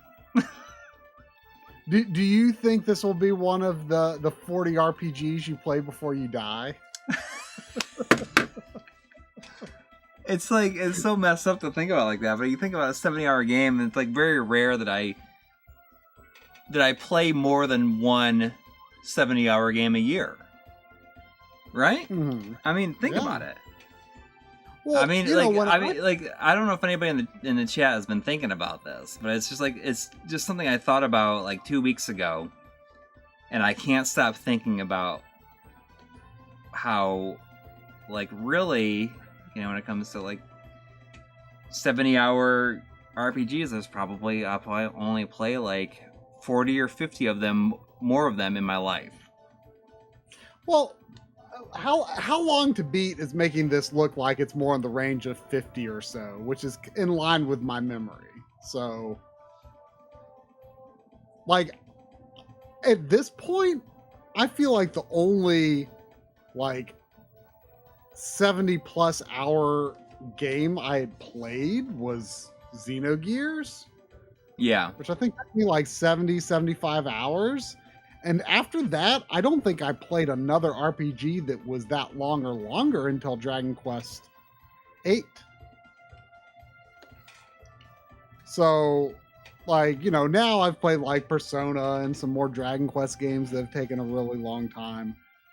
But like, at the time this came out, I still thought like 40 to 60 hours was like the normal RPG length. Mm-hmm. So this one is not anything. I mean, yes, it's, you know, 50 hours is nothing to sneeze at, but it's not of abnormal length. Yeah. You know, I see Eric Schussler saying retirement could be very nice, though, maybe up the number a bit.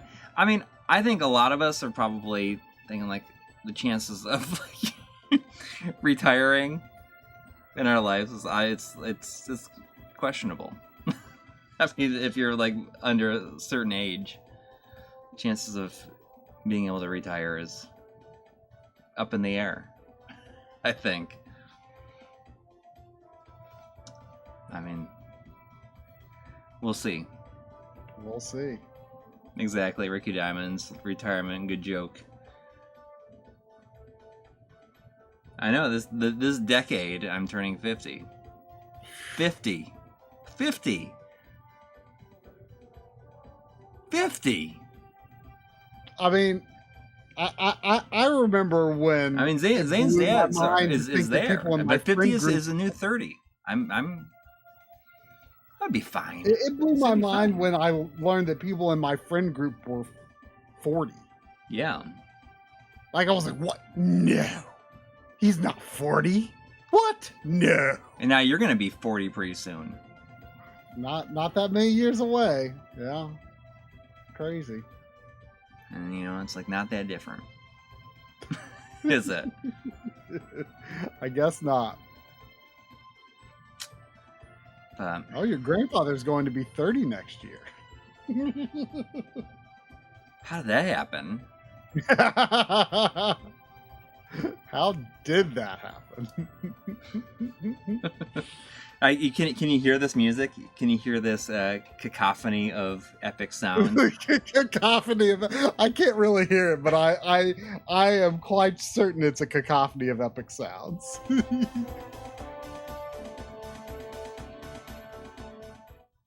It is, definitely. Yes.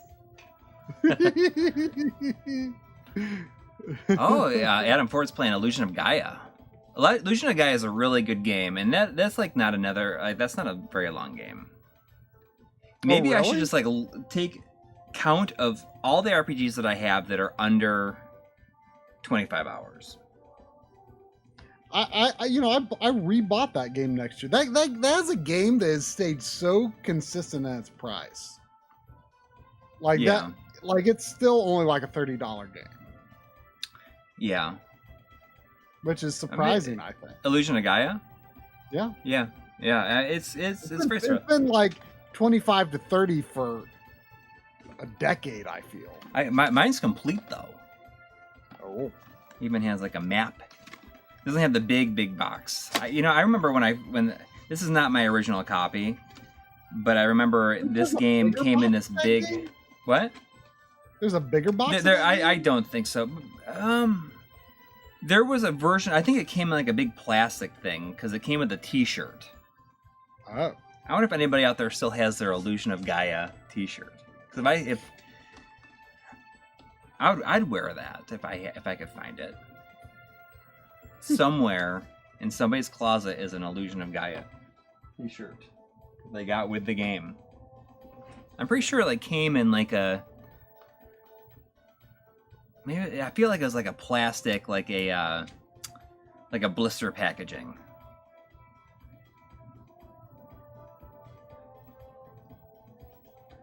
But well, I'm looking forward to giving that game a second chance. I kind of just, I don't know. I just wasn't feeling it back when that was early backlogging days. Yeah. So well, I don't think I gave it the chance it deserved. I mean, it's not like crazy. Like it's just, you choose areas to go to on an overhead map, and it has some like really interesting like.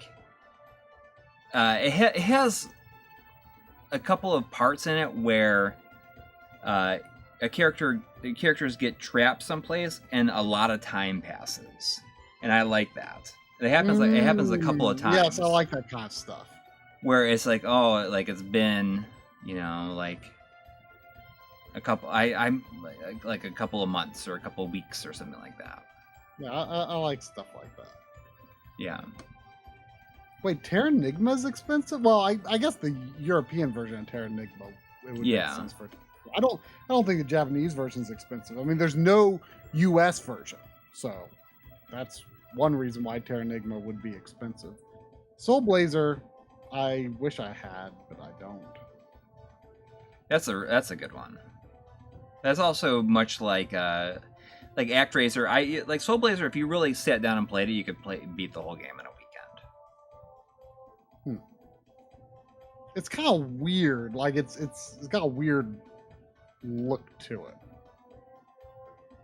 Like just like the sprite size. And Yeah, sprite it's really design small. was a little different than what you might expect.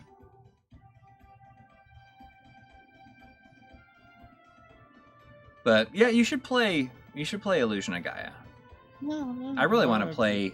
There's a couple of RPGs I've had in the back of my mind of wanting to play like sooner rather than later, and that's Lufia 2. Yeah. And you've never finished that? No. And Breath of Fire 5, which I haven't played. Like, I don't know why you have Breath of Fire 5 on your mind in particular. I think that John and I were talking about it.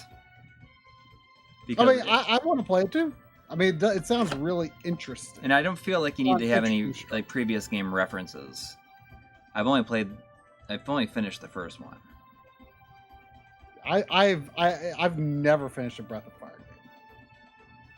Yeah, Breath of Fire I 5 want is to. Dragon Quarter, and I have it. It's like it's sealed because it was like less than $10 on eBay for a long time. Is Breath of Fire 5 like still pretty cheap? Because I definitely paid like under $10 for it. It was dirt cheap for a long time. I don't know if it might be going up a little bit, but I think it's still pretty common. I don't think they put it behind the glass at most game stores still. I think it's still on the shelves. So Yeah. it's probably not very expensive. See, Dragon Square is said to be really garbage, but you know, like I've heard from a lot of people that it's really good. And that, Yeah, when it came out, I think my understanding is it's got a unique structure where like you basically have to play the game like multiple times. but it's like made to be like that, and it accounts for a lot of like having to repeat certain things. Right, which I think nowadays like that kind of concept is popular, like Hades and stuff like that. Yeah. But like back at the time, like it just really caught people off guard. Yeah. And I've heard a lot of people say they really like how unique it is. Yeah. And like it has like, because of that, I guess like the progression in it feels like really good. I don't that you discover new things. It's like, oh, I can get back to that point like really easily now, like where you like finished or where you died last time or something like that. Mm-hmm. Wow, Breath of Fire 4 $73 minimum on eBay. I'm glad I got those games. Yeah. Like Same here. at the time that I bought them, I'm like, because I was like, well, I haven't played through any of the previous ones, so why am I getting 3 and 4? But I'm like, I'm just going to get it over with. And boy, am I glad I did. Because I feel like 3 and 4 were like in the 20s and 30s for years. Yeah. And then all of a sudden it just got out of control. Yeah, I still got to get that second one. I almost bought it when I was there. I love the look of 4. Like 4 just has a beautiful art style. Yeah. I definitely need to get that second one. Like I almost bought it so many times. It's like $80 loose. That's okay. Like I feel like it's been right around that for a long time. But anyways, we've been kind of kicking about here for like the last I guess so. Almost midnight, Wow, I guess. It's midnight. Jeez. It is. All right, everybody. I hope you have a wonderful week.